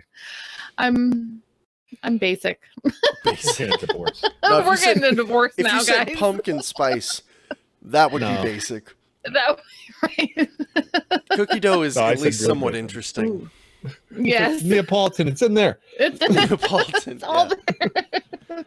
Ooh, dark chocolate Perry's. Yeah, Perry's yes, ice cream. Yeah. I like chocolate to the point where it's almost not sweet anymore. Yeah. Dave will eat a like 88% cocoa. Wow. chocolate that's- bar, Okay, like- never mind. I was like, Yeah. dark chocolate. No, yeah, I like 88% almost, like- cocoa, and I was like, Mhm, weird yeah. I'm flex, not big but into okay. sweets, so like bitter's cool. But when he wants ice cream, it's always like chocolate ice cream with chocolate brownies with Chocolate chocolate syrup syrup in it or chocolate fudge in it and then chocolate syrup on top. And I'm just like, I can't even, like, that's too much. That's too much for me. I've just got one more question for you guys. Technically 2, Okay. but this is the last of the rapid fire Yeah. questions. What are you thankful for today? My family, Health healthy in my family. healthy family. Yep. It's always. I'm keep 'em so healthy. grateful that, like, even when my kids are like just up there and they're yelling and screaming, I'm like, they're healthy enough Mhm. to be up there yelling and screaming, Yep. you know, Totally agree. and that's a blessing. That's my prayer every morning. Yeah. Yep. There you go. That's good. Yeah. That's awesome. How about you? For me, what am I grateful for today? I'm thankful. I'm grateful for my parents. They're very supportive people of what I do, not just with the show, but just me as a person.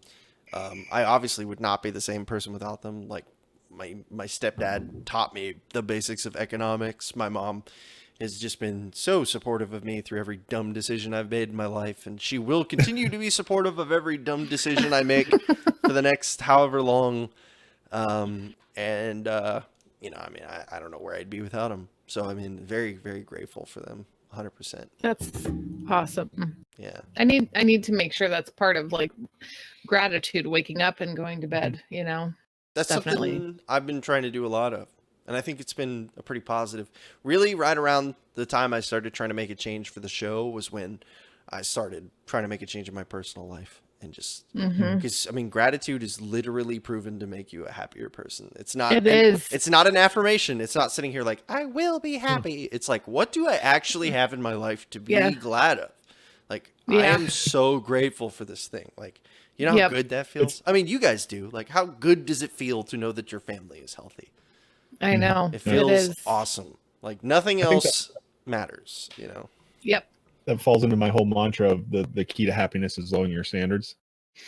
And okay. All right, okay, listen. It's a little bit like that. Like, because it's a shift of your perspective, Yeah, it's kind of the same thing, but you're just happy with where you're at now, with what you have. It's like, sure, we'd like to have more, but think that this is okay, because for the most part, we live in a pretty good place and we have a pretty good life, and it could means be better, obviously, but it means a lot to me that, well, I think anyone feels that their life, could be, better in some sort of way, but if you're not looking for self-betterment, you're stagnating. So that's an issue. But when I see, like, I think of Marie losing her son and our kids are healthy. Yeah. And it's just alive. And it's like as annoying as they can be sometimes. And I love them to death. But it's like they're here and what you would give to be dealing with any of the little irritants that I have, So I try to remember that. Celeste says she's thankful to have found a community of like-minded individuals, and so am I. Yay! I wouldn't be doing this show if I didn't find Liberty Memes and all of the people associated with that. I wouldn't have made my transition. Really changed our lives. Yeah. Changes lives. All right. So I said I technically lied. I had 2 questions. My last question is, that's fine. What would you like to say to the wonderful people at home? Give them your plugs, give them your whatever. And if you suck, I'll do it for you. But, I'm just Hey, guys, if you have Instagram or Twitter, if you're on Facebook. That's where we're most active. Yeah. If you're on YouTube, check out Liberty Late Night. Yeah. Look us up. We're in there. And we have a Patreon, but there's no reason to plug it here. Watch our stuff, and if you like it and you want to support what we do, then you can go check that out. But check us out first. Look at it first. That's what we do. Yeah, that's Liberty Late Night. Mm-hmm. Yeah, and seriously. You'll see our faces, because there's another one that's older and it's not active anymore. But you'll look at these mugs right here. I put our face on everything. I give to these guys on Patreon, so they've got my bill of support 100%. I've had them on the show twice. I invade their show as often as I physically can. I love it. Love it. Yeah. It's actually been a while since I've invaded you guys. Last time I was in Korea, I think. But regardless, great show, Liberty Late Night. Great people. If you haven't picked up anything else from this, David and Mary are damn good people. Go listen to their stuff and give them your money. All right. Well, thank you. Thank you. And Christian, we enjoy everything you do. And I hope you plug your stuff too, and your Patreon and everything, because listen, no, I can't. Okay, I can't come into y'all's moment and thank you everybody for coming to this episode of Liberty After Dark with the wonderful Liberty Late Nights, David and Mary. If you enjoyed the show, you can find me on Facebook, and we have a community group as well where you can stay up to date with supplementary information. That's a new fun thing that we do on the community group now. We also do polls, and we do just generally me being an indecisive prick who wants to ask you questions about what content I make, because I don't know. And so we also have a Patreon. So if you want to help me support David and Mary, because I pay for them on Patreon, you can support me on Patreon. So indirectly. Yeah. I am just trying to break even. Honestly, I have no goals past that. When we break even and I no longer pay more into the show than I do gain money, then I will say, all right, let's set this goal. But until then, here we are. So yeah, we got a Patreon. Throw me $1. That's cool. I will be super thankful for that. I'll add it to my list of things I'm thankful for. And I think that's it. Yeah. Email also at contact@libertyafterdark.net. If you have any awesome libertarian things going on in your community that you want to talk about, how you're making the world a little bit freer, one step at a time, send it to me. We'll talk about it on the next show. Cool. I think that's love it. Yeah. Dude, you did that all like.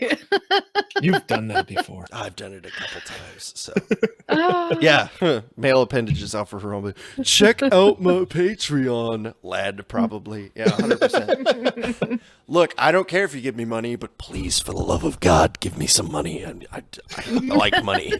You know, It's encouraging. It's huge. I've really given is. you It at is. minimum 28 hours of free content. Give me $1. And You know, and the songs you've and Yeah. you've done. I promise one of these years I'm going to start making YouTube videos. I promise. Eventually. So, you know.